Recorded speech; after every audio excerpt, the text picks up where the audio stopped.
በእግዚአብሔር ብርሃን ከዋክብት እንድንሆን ተፈጥረናል። ኮከብ ከኮከብ ግን ይበልጣል፣ ከነ ክብሩ ይነገርለታል። የግብፅ ምድር ከሰማይ ዝናብ አያገኝም፣ የአባይን ውሃ ብቻ የሚጠጣ። እኔ የምሰጣችሁ ምድር እንደ ግብፅ ምድር አይደለችም፣ ከሰማይ ጠል የምትረካ ናት ብሏል ዘዳግም 11 ላይ ሲናገር። ይህ ማለት ነው የኔ እናት ድንግል ማርያም የወንድ ዘር የምታውቅ አይደለችም፣ የሰማይ ጠልን የምትረካ ናት ማለት ጠለ ምሕረት ወልደ እግዚአብሔርን ይዛ የምትገኝ ናት እንጂ አንድ ጊዜ ወደ ኃጢአት፣ አንድ ጊዜ ወደ ስርየት፣ አንድ ጊዜ ወደ ጣዖት፣ አንድ ጊዜ ወደ እግዚአብሔር ስትሉ ትኖራላችሁ። እስከ መቼ ልባችሁ ሲያነክስ ይኖራል? 100 ያፈራውን 60 ማለት ክደት ነው። 60 ያፈራውን 30 ማለት ክደት ነው። 30 ያፈራውን ባዶ ማለት ክደት ነው። ድንግል ማርያም ከ100 በላይ ያፈራች ናት። በእውነት ማለት ከ100 በላይ ያፈራች። የገጠር ሰው ሲተርት ምን ይላል? እንደ አፍ አይቀና ጎዳና። በአፍ ሁሉን እችላለሁ እያሉ መፎከርና መለማመድ ልዩነት አለ።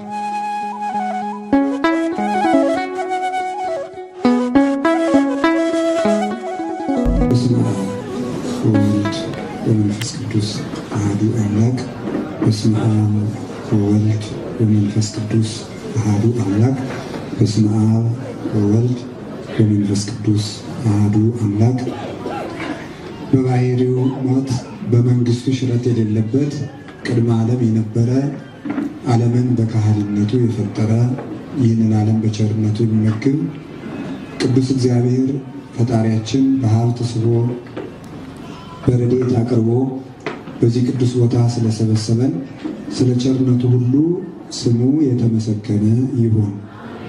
እግዚአብሔርን የወለደችልን የነፍሳችን ረሃብ የተወገደባት እናታችን መሶበ ወርቅ የምትሆን ፀሐይ ጽድቅ ኢየሱስ ክርስቶስ የወጣባት የድህነታችን ምስራቅ የድህነታችን ምልክት የቅድስት ቤተ ክርስቲያን ጌጥና ሽልማት የምትሆን የእግዚአብሔር እናት የእኛም እናት እናታችን ቅድስት ድንግል ማርያም ወላዲተ አምላክ ቅዱስ መስቀሉ ቅዱሳን መላእክት ነቢያት ሐዋርያት ሰማዕታት ደናግል መነኮሳት ሁሉም ቅዱሳን እግዚአብሔር ባከበረው ስማቸው ምስጋና ይድረሳቸው፣ በረከታቸው ይድረሰን። የተከበሩ አባታችን መላከ ብስራት መምህር አብርሃም ከበደ የዚህ ታላቅ ቤተ ክርስቲያን አስተዳዳሪ፣ የተከበራችሁ ሊቃውንተ ቤተ ክርስቲያን እንደየማዕረጋችሁ አበው ካህናት፣ ዲያቆናት፣ የእግዚአብሔር ቤተሰቦች፣ ምዕመናን አንድ አምላክ በሚሆን በአብ በወልድ በመንፈስ ቅዱስ ስም እንደምን ሰነበታችሁ? እንደምን ዋላችሁ? እንደምን አመሻችሁ? ፈጣሪያችን እግዚአብሔር በቸርነቱ ይህንን ቀን ስለሰጠን በቅዱስ ቦታው በስሙ እንድንሰበሰብ እንድንማርም ስለፈቀደልን ስሙ የተመሰገነ ይሁን። ካልዕ ክብሩ ለፀሐይ ወካልዕ ክብሩ ለወርህ ካልዕ ክብሮሙ ለከዋክብት። የፀሐይ ክብሩ ሌላ ነው፣ የጨረቃ ክብሩ ሌላ ነው፣ የኮከብ ክብሩ ሌላ ነው በሚል ርዕስ እንማማራለን። እስኪ በሉ የፀሐይ ክብሩ ሌላ ነው በሉ። የጨረቃ ክብሩ ሌላ ነው፣ የኮከብ ክብሩ ሌላ ነው በሉ። እንደገና የፀሐይ ክብሩ ሌላ ነው፣ የጨረቃ ክብሩ ሌላ ነው፣ የኮከብ ክብርም ሌላ ነው። እንደገና በሉ የፀሐይ ክብሩ ሌላ ነው፣ የጨረቃ ክብሩ ሌላ ነው፣ የኮከብ ክብሩ ሌላ ነው። እስኪ አንድ ጊዜ በሉት ሁላችሁ።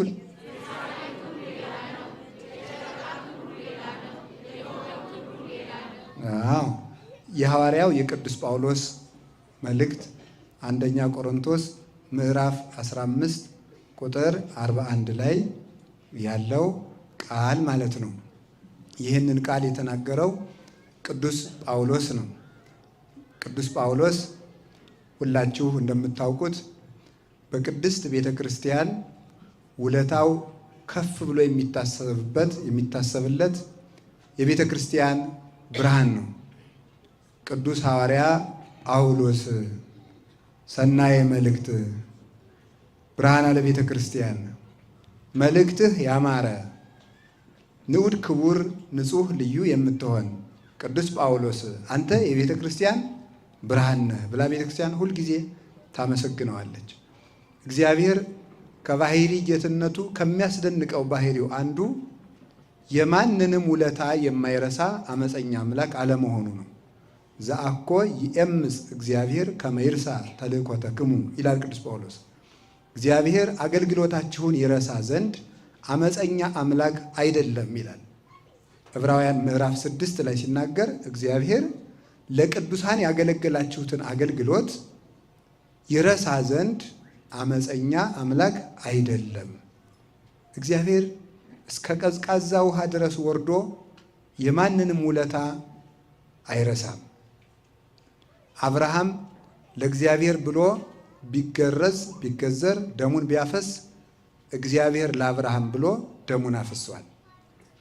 አብርሃም አንድ ልጁን ለእግዚአብሔር ቢሰጠው እግዚአብሔር አንድ ልጁን ለአብርሃም ሰጥቶታል።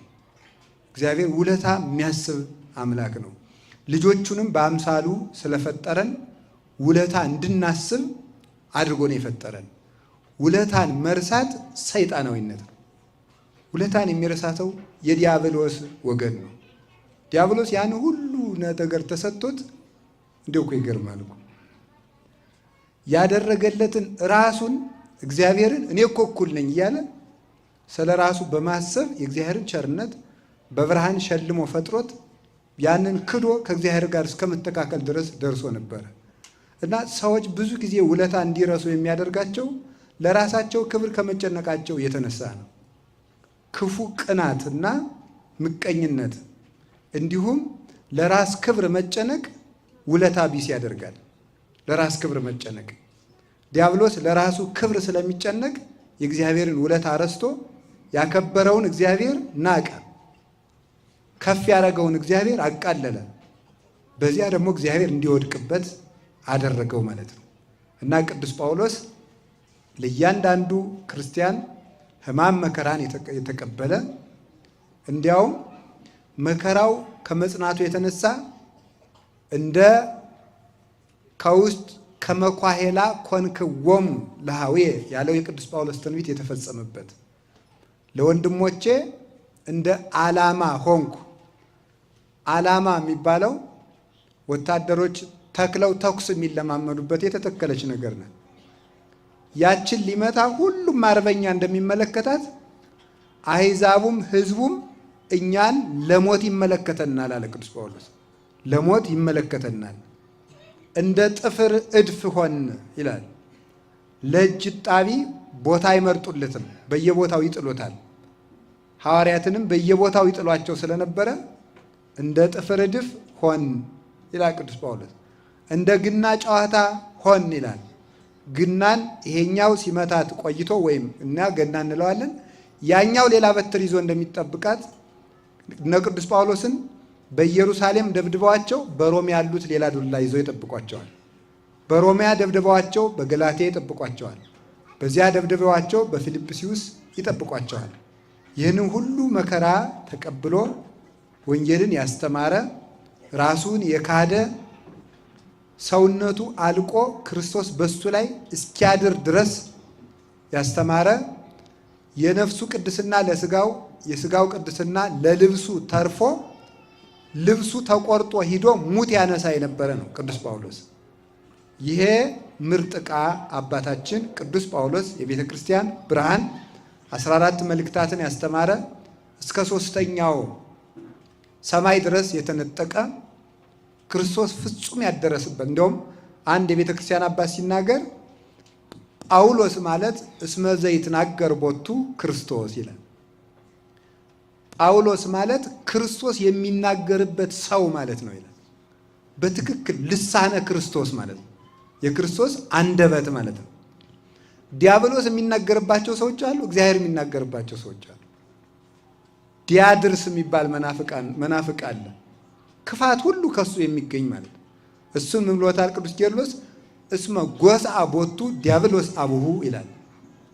አባቱ ዲያብሎስ እፍ ያለበት ሰው፣ ክርስቶስ እፍ ያለበት ሰው የክርስቶስና የክርስቶስ የሆኑትን ሁሉ ክብር እንደሚናገረው ዲያብሎስ እፍ ያለበት ሰው ደግሞ ክርስቶስንም የክርስቶስንም ወገኖች ሁሉ በማቃለል ዕድሜውን ይጨርሳል።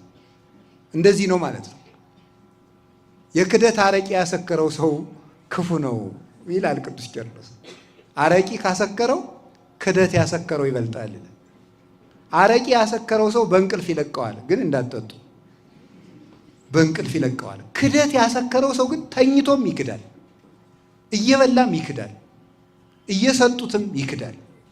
ምንም ሊመልሰው አይችልም፣ አይምሮው ታውሯልና። እና ቅዱስ ጳውሎስ ግን እግዚአብሔር የሚናገርበት ልሳኑ ያማረ ምርጥ ዕቃ የሚያሰኘው በዚህ ዓለም ጥሩ ዕቃ ተብለው የተጠሩት አንድ 3 ሰዎች ናቸው፣ ብዙ የሉም። ምርጥ ዕቃ ተብለው የተጠሩት አንደኛዋ ድንግል ማርያም ናት። እግዚአብሔርን የያዘች ዕቃ፣ ምርጥ ዕቃ፣ ለእግዚአብሔር የበቃች ዕቃ፣ አደራ የምታወጣ ማይምንት ለዘኢያገምርዎ ሰማያት ወምድር ይላታል ቅዱስ ኤፍሬም። ሰማይና ምድር የማይችሉትን አምላክ ለመወሰን የታመነች ሔዋን የበለስ አደራ እንኳን ለመወሰን አልቻላት ብሎ ነበር እናታችን። ድንግል ማርያም ግን አምላክን ባደርነት ለመወሰን የታመነች። ሰው እኮ ለልጅ እናትነት አልታመን ብሏል። ድንግል ማርያም ለአምላክ እናትነት የታመነች ናት። ለትልቅ አደራ የታመነች የታጨች እሷ ናት። እና ምርጥ ዕቃ ያሰኛታል። ምርጥ ዕቃ ጸዋሪተ እግዚአብሔር፣ እግዚአብሔርን በከንፈር ለመሳም፣ በእጅ ለመታቀፍ፣ በጀርባ ለማዘል፣ በማህፀን ለመወሰን፣ ጡት አጥብቶ ለማሳደግ የታመነች ማለት ነው። እንዲህ ያለች ስለሆነች እሷን የሚመስል ምርጥ ዕቃ በፍጹም የእግዚአብሔር የጸጋው መዝገብ እንደ ድንግል ማርያም የለም፣ የትም አይገኝም። እግዚአብሔር ጸጋን ሁሉ ያኖረባት ቤቱ ማለት ነው። ጸጋን ሁሉ፣ ጸጋ ነቢያትን፣ ጸጋ ሐዋርያትን፣ ጸጋ ሰማዕታትን፣ ጸጋ ደናግል፣ ጸጋ መነኮሳትን፣ ጸጋ መላእክትን ሁሉ፣ ጸጋ ቤተ ክርስቲያን ሁሉ ያለባት ለጸጋ የታመነች መዝገብ እመቤታችን ቅድስት ድንግል ማርያም ናት። እሷ ምርጥ ዕቃ ትባላለች። ከዚያ ቅዱስ ጳውሎስ በአዲስ ኪዳን ምርጥ ዕቃ ይባላል። እግዚአብሔርን ይዞ የሚዞር ማለት ነው። ወዘልፈ ንጸውር ሞቶ ለክርስቶስ በሥጋነ፣ የክርስቶስን መከራ በሥጋችን ተሸክመን እንዞራለን እንዳለ መከራውን ይዞ ሲዞር ስሙን ይዞ ይዞራል፣ ክብሩን ይዞ ይዞራል፣ አድሮበት ይኖራል። ስለዚህ ቅዱስ ጳውሎስ በእውነት እግዚአብሔርን ተሸክሞ የሚዞር ሰው ነበረ።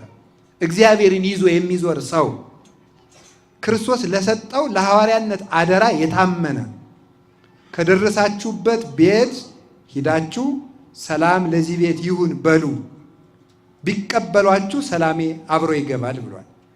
ለሐዋርያት የሰጠው ጸጋ ነው።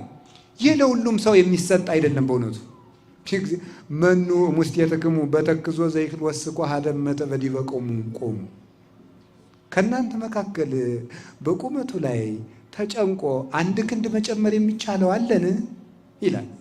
የለም።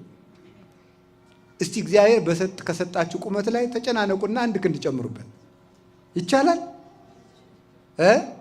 እስኪ እንደው የኔ ጆሮ ጠበብ ያለች ናት ብላችሁ ትንሽ ሴንቲሜትር ጨምሩበት። ይቻላል? አሁን ግን በሰርጀሪ ሳይቻል አይቀርም። እናንተ እኮ የማታረጉት የለም። የከተማ ሰው አስቸጋሪ እኮ ነው በእውነቱ ማለት ነው። አይቻልም።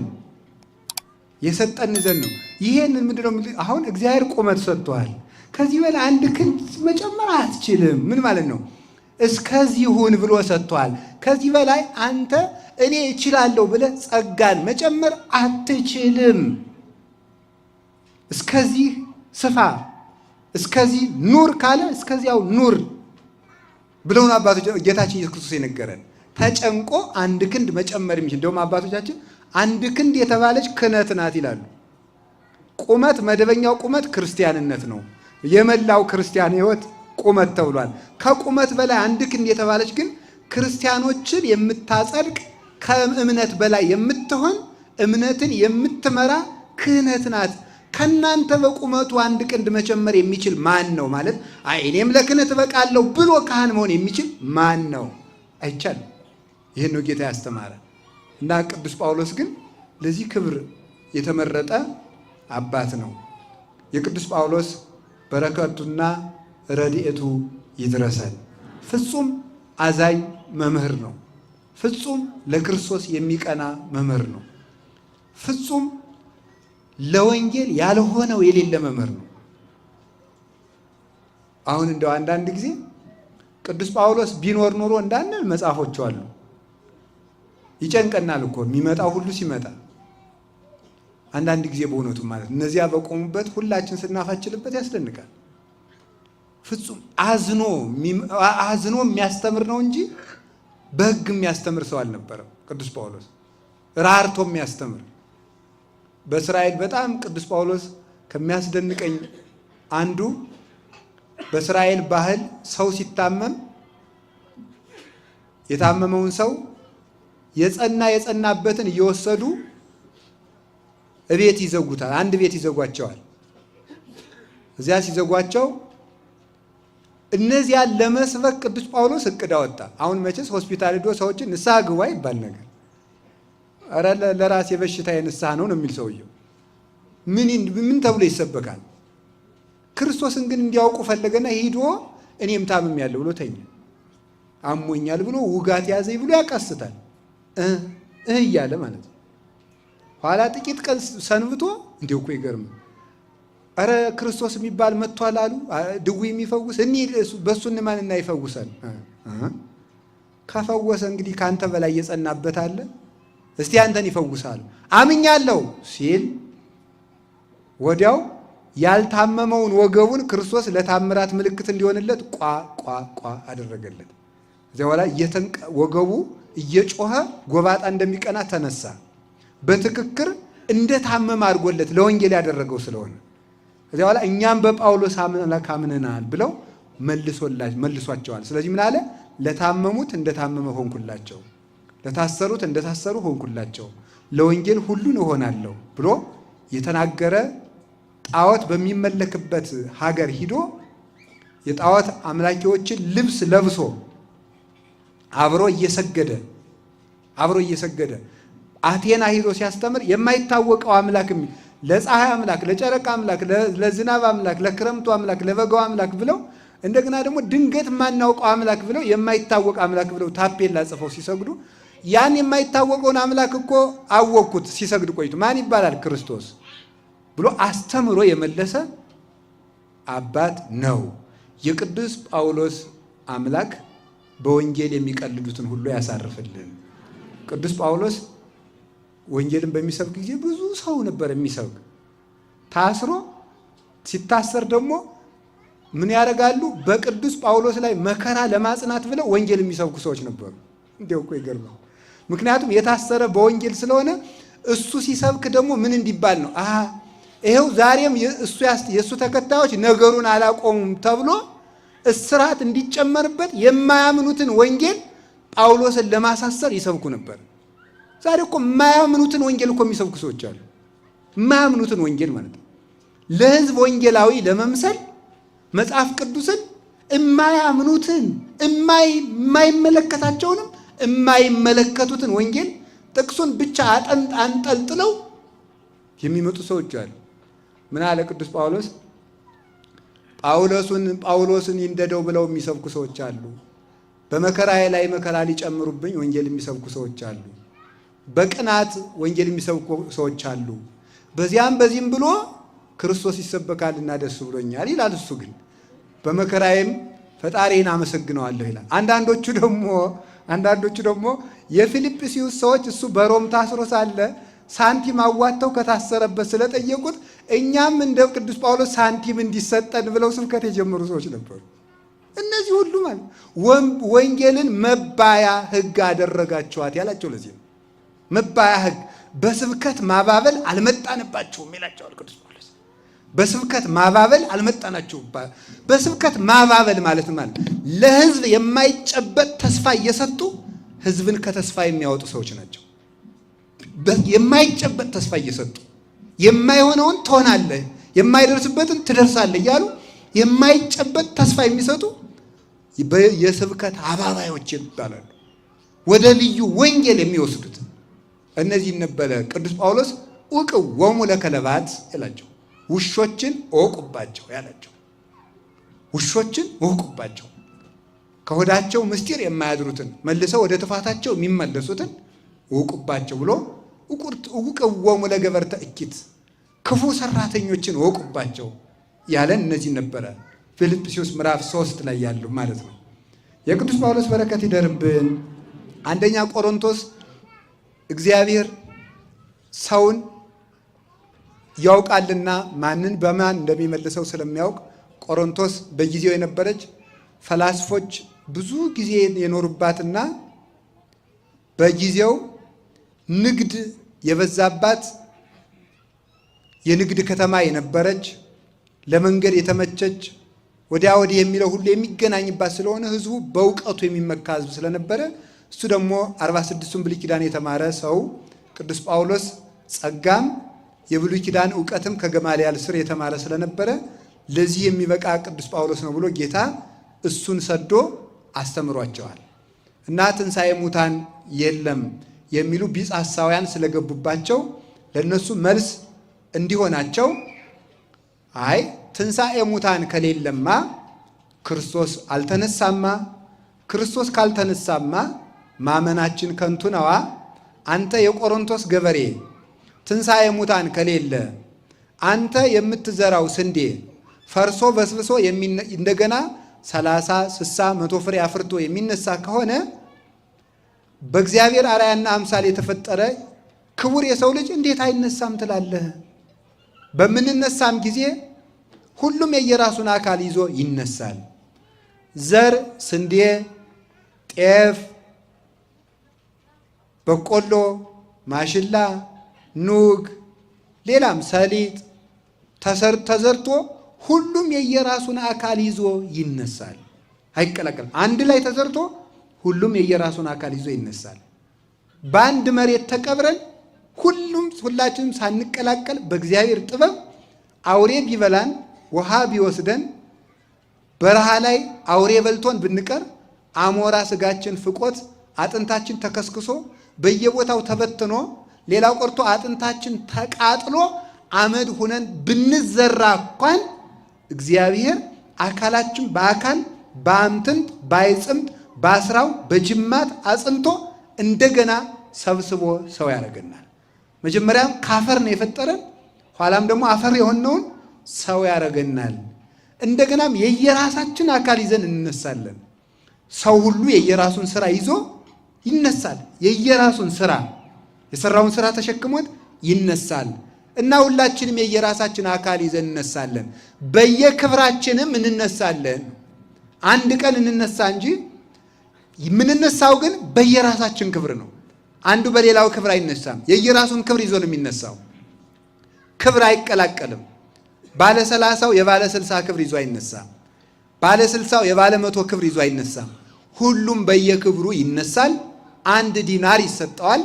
በሰርክም የመጣ በቀትርም የመጣ በ9 ሰዓት የመጣ በማለዳም የመጣ በልጅነቱም ያመነ ቆይቶም ያመነ በእርጅናውም አምኖ የሞተ ለሁሉም 1 ዲናር፣ 1 ዋጋ፣ 1 የዘላለም ሕይወት፣ 1 መንግሥተ ሰማያት ይሰጠዋል።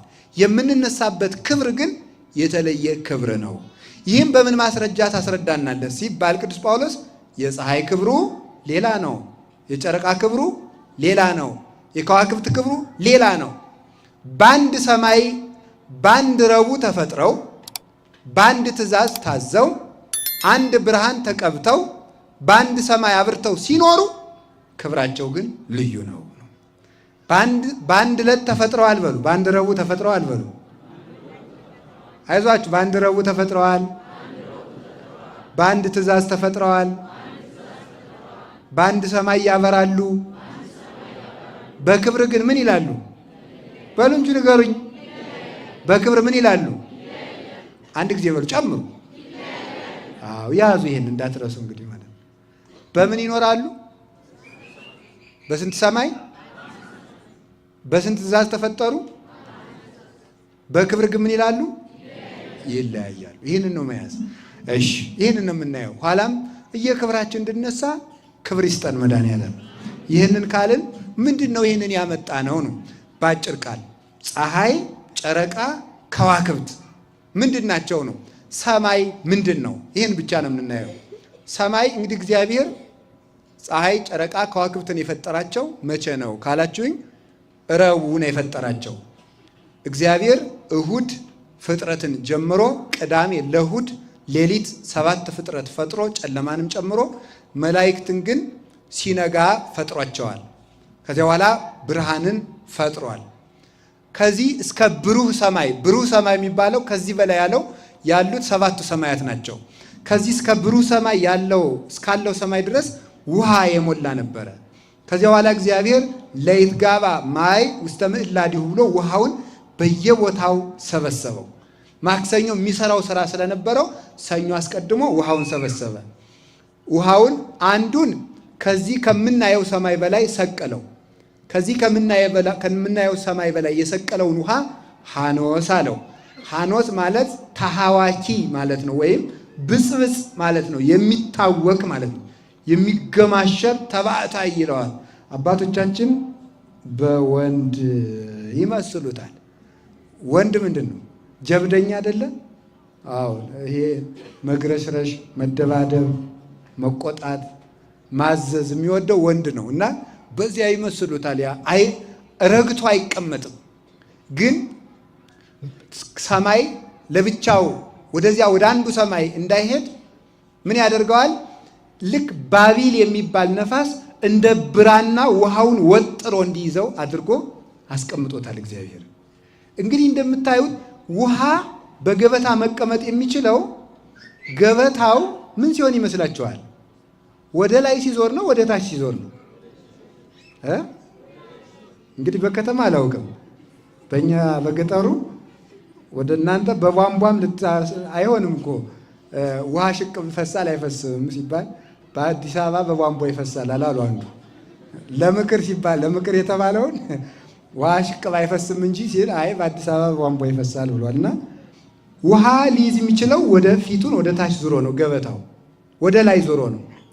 እግዚአብሔር ግን ጥበበኛ አምላክ መሆኑን ለማስረዳት ሰማይ ፊቱን ወደ ታች ነው ወደ ላይ ነው የዞረው? ወደ ታች ዞሮ ውሃ ይዟል በላዩ ማለት ነው። ይህ ድንቅ ጥበቡ ነው ይላል ቅዱስ ዮሐንስ አፈወርቅ። ድንቅ ጥበቡ ነው። ውሃውን በላይ አድርጎ ተሸካሚ በታች አዞሮታል። እንደዚህ አድርጎ አስቀመጠው። አንድ ውሃ ሐኖስ ነው። አንዱን እጅ ውሃ አረጋና ጠፈር አደረገው። እግዚአብሔር ቻል ካለው የማይችል የለም። አርግቶ እንደ ከድንጋይ ይልቅ አጠንክሮ ይሄ የምናየው ሰማይ ውሃ ነው፣ ከውሃ የፈጠረው ነው። ውሃ ነው ግን ደረቅ ነው። ውሃውን ምን አድርጎታል? ከድንጋይ ከአጥንት አጠንክሮታል። በዚህ ይሄን ለምንድን የፈጠረው? ያኛው ሐኖስ እንዳይንጠበጠብ ነው። ያንን ውሃ ፍጥረት እንኳን ፈሶበት አንድ ጊዜ ቢያየው በድንጋጤ ብቻ ይሞታል፣ በመደንገጥ ብቻ። እንደገና ደግሞ የፀሐይ ከፍተኛው የሙቀት ክፍሏ ወደ ላይ ስለሚላክ ጠፈርን እንዳትቀደው በላይ ውሃ ጥዶበታል። እንደ ድስት ማለት ድስት ባዶውን ቢጣድ እንደሚሰበረው ማለት ነው። እግዚአብሔር ቸር ስለሆነ ወደ ምድር የሚላከው የፀሐይ ብርሃን በጣም ጥቂቱ ነው የሚላከው።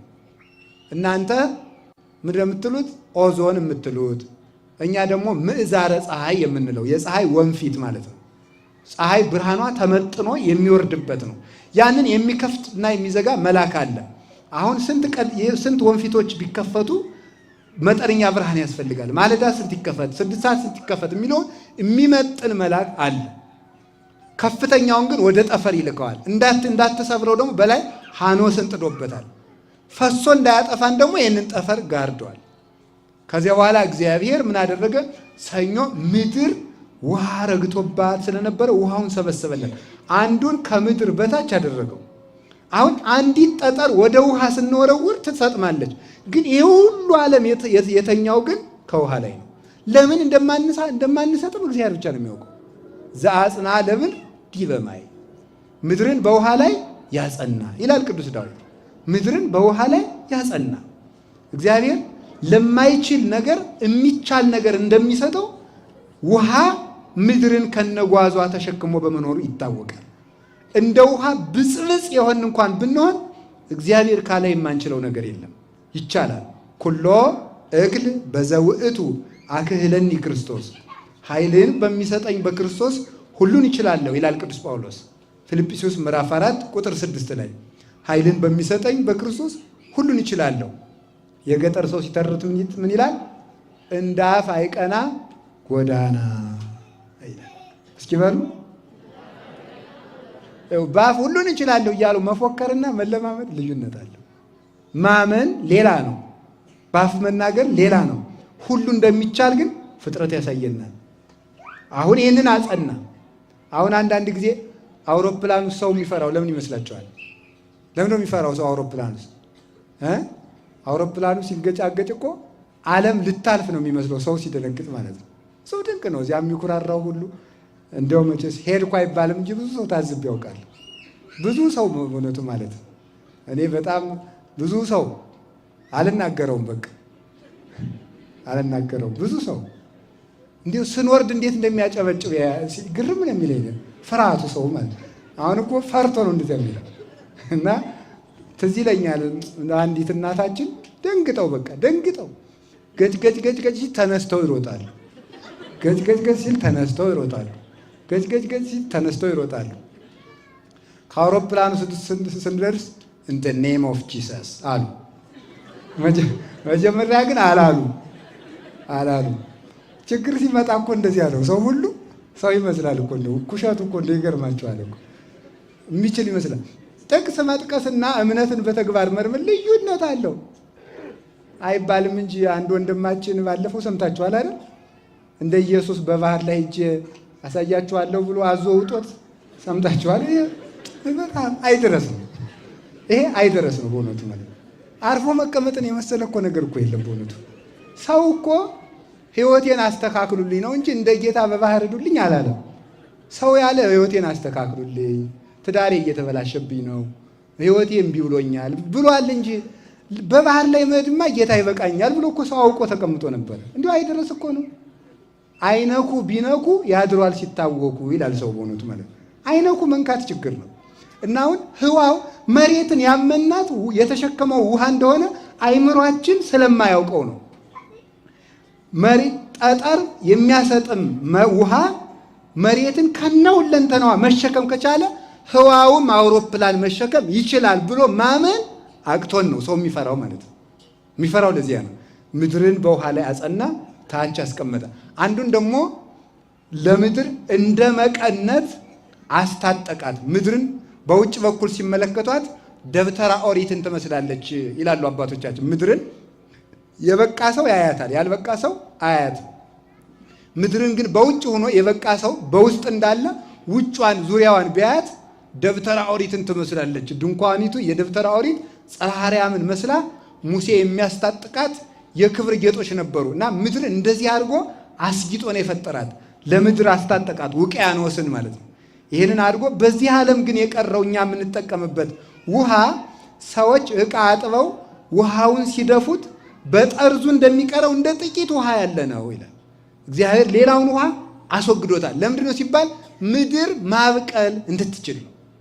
ምድር ማብቀል እንድትችል እግዚአብሔር ምን አደረገ? ውሃውን ሰበሰበ። ውሃ የተኛበት መሬት አያበቅልምና ውሃ የተኛበት ከዚያ በኋላ ረቡዕ ምን አለ? ለታብቁል ምድር ታብቅላል። የዚያን ጊዜ ጽጌያቱ፣ አበቦች፣ ዛፎች፣ አዝሬት፣ አትክልት በሙሉ ምን አደረግላት? አበቀልላት። አላችሁ ምድርን በአበቦች ሸለመ። አሁን ምድር ሰውን ነው የምትመስለው። አጥንት አላት። አለት ምንድናት? አጥንቷ ነው ይላሉ አባቶቻችን። የዛፎች ስር ደግሞ እንደኛ ደም ስሯ ነው የመሬት ይላሉ አባቶቻችን ሲተረጉሙ። የዛፎች ስር የደም ስሯ ማለት ነው። ሰው የደም ስሩ ሲቆረጥ ወይም እናንተ የደም ቧንቧ የምትሉት ማለት ነው። እሱ ሲቆረጥ እንደሚሞተው ሁሉ ዛፍም ለመሬት ሕይወቷ ነው ብሎ አባቶቻችን ይናገራሉ። አጥንቷ ደግሞ አለቱ ነው። ከዚያ ደግሞ ደሟ ደግሞ ውሃ ነው። ፀጉሯ ደግሞ ሳር ነው ይላሉ አባቶቻችን። እና መሬት የሰው ወኪል ናት። ሰውን በምድር ነው ያስረዳው። ብንኮራ እንደዚች ምድር እኮ ናችሁ ለማለት ነው። ለምንድን ነው የምትታበዩት? ምድር እኮ ናችሁ። እናንተም አጥንት ናችሁ፣ እሷም አጥንት አላት። እናንተም ደም አላችሁ፣ እሷም ውሃ አላት። እናንተም የደም ስር አላችሁ፣ እሷም ስሮች አሏት። እናንተ ፀጉር አላችሁ፣ እሷም ደግሞ ሳር አላት ለማለት ነው። ክብር ካላችሁ ግን መሬት ለመስዋዕት የሚሆን ፍሬን ታፈራለች። እናንተም ካፈራችሁ ትከበራላችሁ ለማለት ነው። ካፈራችሁ ትከበራላችሁ። ካዲያ ውሃውን መሬት እንድታበቅል ውሃውን አስቀድሞ የሰበሰበላትና ያደረቀላት ኃጢአት የተኛበት ሰውነት የምግባር ፍሬ ሊያፈራ አይችልም። ውሃ የተኛበት ሰውነት ምንድን ነው የሚያበቅለው? ውሃ የተኛበት መሬት የማይረቡ ተሐዋስያንን፣ ትሎችን፣ ምኖችን ነው የሚያበቅለው። ኃጢአት ሳይናዘዙት ረጅም ጊዜ ከሰውነቱ ላይ የተኛበት ሰው ተንኮል ብቻ ነው ከአይምሮ የሚገኝ። ተንኮል ብቻ፣ ስድብ ብቻ ነው የሚገኝ። እንዲህ እኮ አይደረስ እኮ ነው። ሰው እኮ ምን ልሳደብ ብሎ እኮ ሲያቅድ የሚያደርሰዋል። አይገርማችሁም? ምን ልሳደብ ብሎ ሲያቅድ የሚያደርሰዋል። ምን ልሳደብ፣ ምን ልናገር፣ እንዲህ እስኪ ሰሞኑን ደግሞ እስቲ እንደው በምን ልበጥብጥ የሚል ሰው ሁሉ እኮ አለ። እንዲያው ግርም እኮ ነው እናንተ፣ ሰላም የሌለው ሰው ማለት ነው። ምክንያቱም ምንድን ነው? ውሃው ለረጅም ጊዜ እሱ ላይ ስለተኛበት ማለት ነው። ውሃው ለረጅም ጊዜ ለዘመናት የኃጢአትና የተንኮል ውሃ የተኛበት ሰው ትሎችን ነው የሚያበቅለው። አዝሪት አበባ አይገኝበትም፣ ፍሬ አይገኝበትም፣ ፍሬ የለውም። ምንጊዜም ዱላ፣ ነገር መዝራት፣ ነገር ስራ፣ ጸብ፣ ክርክር፣ ነቀፋ፣ ሐሜት፣ ተንኮል ነው የሚናገረው ማለት ነው። የክርስቶስ ልጆች በጭምትነታቸው ሲታወቁ፣ የዲያብሎስ ልጆች በብኩንነታቸው ነው የሚታወቁት። ብኩን ናቸው፣ ህድአት የላቸውም። ሁሉን ነው የሚነኩት፣ የማይነኩት የሌላቸው ማለት ነው። ከቃሉ ጋር ናችሁ። እግዚአብሔር ከሁላችን ጋር ይሁን። ይሄንን ነው፣ ይሄን አበቀለ። አሁን ምን ቀረ? ለዚች ዓለም የሚያስፈልጋል ብርሃን። እግዚአብሔር ለአብርሁ ብርሃናት ውስጥ ጠፈረ ሰማይ አለ። መሬትን ከፈጠረ በኋላ ዘሬት አትክልቱን ከተካ በኋላ በሰማይ ላይ ብርሃናት ያብሩ አለ። በሰማይ ላይ ብርሃናት ያብሩ ሲል ፀሐይ፣ ጨረቃ፣ ከዋክብት ተፈጠሩ። ፀሐይ በሙቀትም ትበረታለች፣ በብርሃንም ትበረታለች። ጨረቃ በብርሃን ከፀሐይ ታንሳለች። ኮከብ ከጨረቃ በብርሃን ታንሳለች፣ ያንሳል። አንዱ ኮከብ ደግሞ ከሌላው ኮከብ እምኮከብ ይሄይስ ክብሩ እምክብረ ኮከብ ክብረ ኮከብ ይሄይስ። ከአንድ ኮከብ ክብር የአንዱ ኮከብ ክብር ይበልጣል ይላል ቅዱስ ጳውሎስ። ኮከብ ይበልጣል።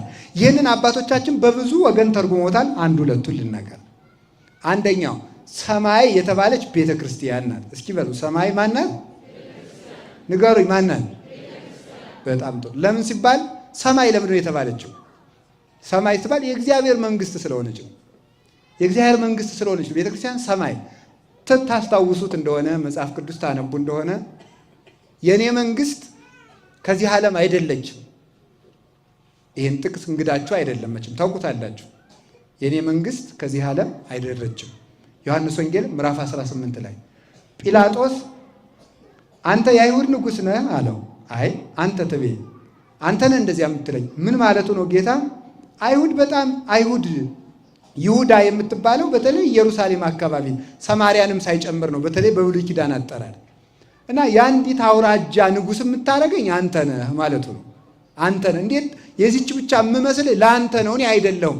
መንግሥቴስ ኢኮነትም ዝንቱ ዓለም፣ የእኔ መንግሥት ከዚህ ዓለም አይደለችም ማለት የዚህ ዓለም ሰው አይሽራትም፣ የዚህ ዓለም ሰው አይሽራትም። ምስጢሩ ግን ይላሉ መንግሥት የተባለች የእግዚአብሔር መንግሥት የምትባል ቤተ ክርስቲያን ናት። መንግሥቴ ከዚህ ዓለም አይደለችም ያለው ቤተ ክርስቲያኔ ምድራዊት አይደለችም ማለት ነው። ቅድስት እናታችን ኦርቶዶክሳዊት ተዋሕዶ ቤተ ክርስቲያን በዘመናት በሚፈጸሙ ችግሮች ሁሉ መሃል ሳትጠፋ የምትኖርበት ምክንያት የእግዚአብሔር መንግሥት ስለሆነች ነው። እንዲያውም እግዚአብሔር በቤተ ክርስቲያን ላይ ዲያብሎስ የሚያመጣውን ሁሉ የችግር አይነት ዲያብሎስ ያለውን ችግር ሁሉ እስኪጨርስ ድረስ እግዚአብሔር ዝም የሚለው የእግዚአብሔር አሸናፊነትና መንግሥት ከዲያብሎስ ኃይል ሁሉ በላይ ሆኖ ቤተ ክርስቲያን እንደሚጠብቃት ለማስተማር ነው። አሁን ዲያብሎስ ቤተ ክርስቲያንን ለመፈተን ያልተጠቀመው ውስጥ ያላለቀበት ምን አለ? ፖለቲካን ይጠቀማል፣ ገንዘብን ይጠቀማል፣ ዝሙትን ይጠቀማል፣ ፍልስፍናን ይጠቀማል። ሁሉንም ተጠቅሞ ቤተ ክርስቲያንን ይጎዳታል። የዲያብሎስ እስከ ዛሬ ድረስ ዲያብሎስ አለው ከሚባለው መሳሪያ ወደ ቤተ ክርስቲያን ያልተጠቀመው ምንም የለም። ግን እግዚአብሔር ያን ሁሉ ነገር ሲደረግ ለቤተ ክርስቲያን ዝም የሚለው ቤተ ክርስቲያን ከዲያብሎስ አቅም በላይ ሆና እንደምትኖር ለልጆቹም ለመንገር ተስፋችን እንድናውቅ ለዲያብሎስም ደግሞ አቅሙን እንዲያውቅ ለማድረግ ነው። ስለዚህ ቤተ ክርስቲያን የእግዚአብሔር መንግስት ትባላለች። የእግዚአብሔር መንግስት ታዲያ በዚች ሰማይ ላይ ሰማይ የተባለች ሰማያዊት ስለሆነች ነው። ዛሬ ነው ያድርገውና ድሮ ቤተ ክርስቲያን ሩጦ የገባ ሰው አይታሰርም አይደል? ታሰራል አይታሰርም? አቤት አይታሰርም። ዛሬሳ ለምንድን ነው ቤተ ክርስቲያን ሩጦ የገባ ሰው የማይታደር? የእግዚአብሔር መንግስት ናት። አንድ ኤምባሲ ግን ሩጦ የገባ ሰው አይታሰርም። አይገርማችሁ? ከእግዚአብሔር ቤተ መንግስት የገባ ሰው ግን ይታሰራል። ቤተ ክርስቲያን የእግዚአብሔር መንግስት ስለሆነች ነው። ጌታችን ሉቃስ 17 ቁጥር 21 ላይ ነያ መንግስተ እግዚአብሔር ማእከሌክሙ፣ የእግዚአብሔር መንግስት በመካከላችሁ ናት አለ። ያቺ በመካከላችን ያለችው የእግዚአብሔር መንግስት ቤተ ክርስቲያን ናት።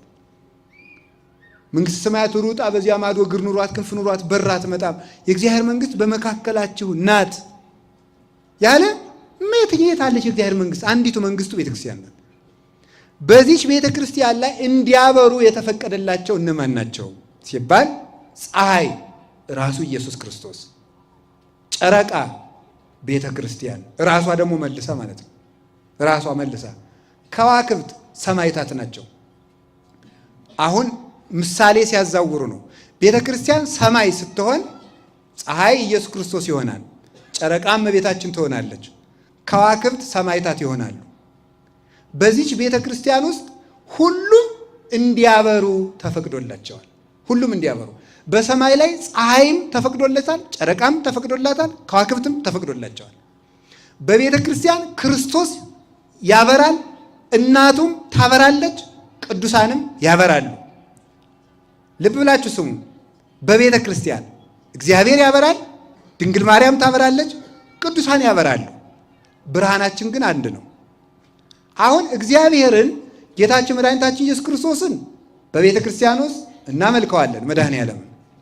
ድንግል ማርያምን ሰአሊ ለነ ቅድስት እንላታለን፣ ስዕሏን እንስላለን፣ ታምሯን እናነባለን፣ ቅዱሳንን እንሰግድላቸዋል። ከዚያ በኋላ አንዱ መንገደኛ ይመጣና እያው ሲቀላቅሉት ይላል። መልስ የፀሐይ ክብሩ ሌላ ነው አትሉም እናንተ? በሉ እንጂ የፀሐይ ክብሩ ሌላ ነው በሉ እንጂ። የጨረቃ ክብሩስ ምንድን ነው? የኮከብ ክብሩስ ሌላ ነው። ክርስቶስም እናቱም ቅዱሳንም በአንዲት ቤተ ክርስቲያን ውስጥ ይኖራሉ፣ ይመሰገናሉ። የክርስቶስ ክብሩ ሌላ ነው በሉ። አሁን የእናቱ ክብር ሌላ ነው በሉ። የቅዱሳን ክብር ደግሞ ምንድን ነው? ሌላ ነው። ይሄን ለይተን ነው የምናምን እኛ ማለት ነው። እኛ ዝም ብለን ከጥጃ የባስን አይደለንም። ፈጣሪያችን በፈጣሪነቱ መድኃኔዓለምን የእምነታችን ራስ ብለን ነው የምናመልከው እሱ። እናቱን ግን የእግዚአብሔር እናት ብለን ሰአሊተ ምሕረት ብለን የመጨረሻ የምንሰጣት የታመነች የምህረት እናት ነው የምንላት። ወይ ሰው ቁርሱን በልቶ ምሳውን በልቶ እንዲያ ብሎ ጠጥቶ መጥቶ አዳራሽ ውስጥ እኔ ልጸልይላችሁ እያለ የአምላክ እናት አትጸልይላችሁ የሚለን ነውር እኮ ነው። እናት ኧረ ተው በሕግ አምላክ ነውር እኮ ነው በእውነቱ ማለት ነው። በጣም ነውር ነው። ሀፍረተ ቢስ መሆን ማለት ነው። ሀፍረተ ቢስ በእውነት ማለት ነው። ሰው ቢያንስ እኮ ይኸውላችሁ ወይ ማወቅ አለበት፣ ካላወቀ ደግሞ ቢያንስ መጠየቅ አለበት። ካልጠየቀ ቢያንስ እንዴት አያፍርም? ማፈር እኮ ትልቅ ነገር ነው በእውነቱ። ደግሞ በወንጌል አላፍርም ሊለኝ ይሆናል ነገ ደግሞ መጥቶ ወንጌል እንደዚያ ነው እንዴ? ወንጌል ሰው መናቅ እንኳንስ ድንግል ማርያምን ቅዱስ ጳውሎስ የሚናገረው ፊልጵስዩስ ምዕራፍ 1 ላይ ምንድን ነው የሚለው? ማንም ሰው ባልንጀራው ከሱ እንደሚበልጥ ይወቅ ይላል። ማንም ሰው ነው የሚለው። ማንም ሰው ባልንጀራው ከሱ እንዲሻል ይህንን ይቁጠር ነው የሚለው። እኛ እናቱንም እናውቅበታለን ማመስገን፣ እሱንም እናውቃለን እናመልከዋለን። ፈጣሪያችን ነው። እናቱን ደግሞ ምን እንደሆነች እናውቃለን። የአምላክ እናት ናት። ለእሷ ስንሰግድ እናታችን፣ ለእሱ ስንሰግድ አምላካችን፣ ለቅዱሳን ስንሰግድ ረዳቶቻችን ብለን የፀሐይ ክብሩ ሌላ ነው እስኪበሉ ምእመናን።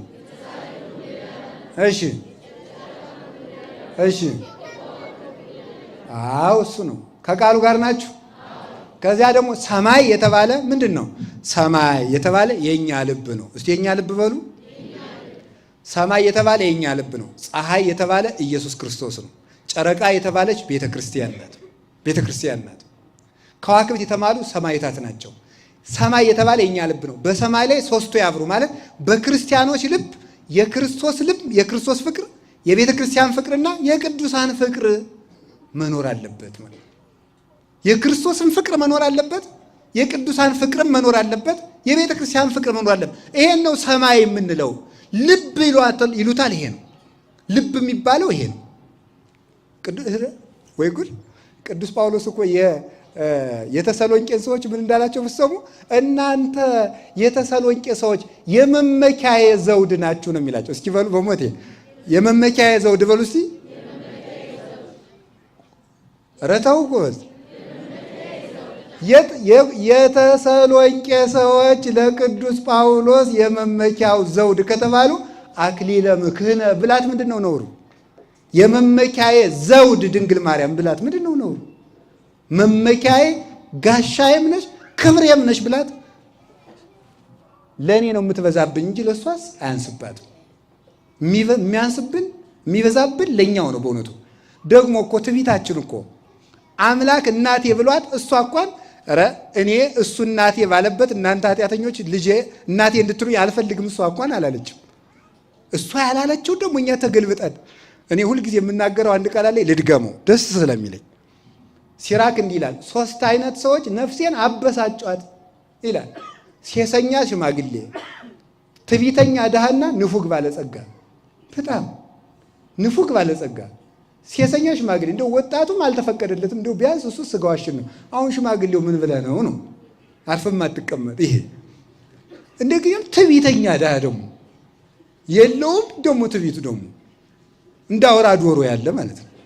እንዲሁ እኮ የሌለውን ማለት ነው። የሌለህን አታውቀው። ወዴት ነው እንደው ሰው ሄዶ እኔና ድንግል ማርያም እኩል ነን ሊል የሚችለው?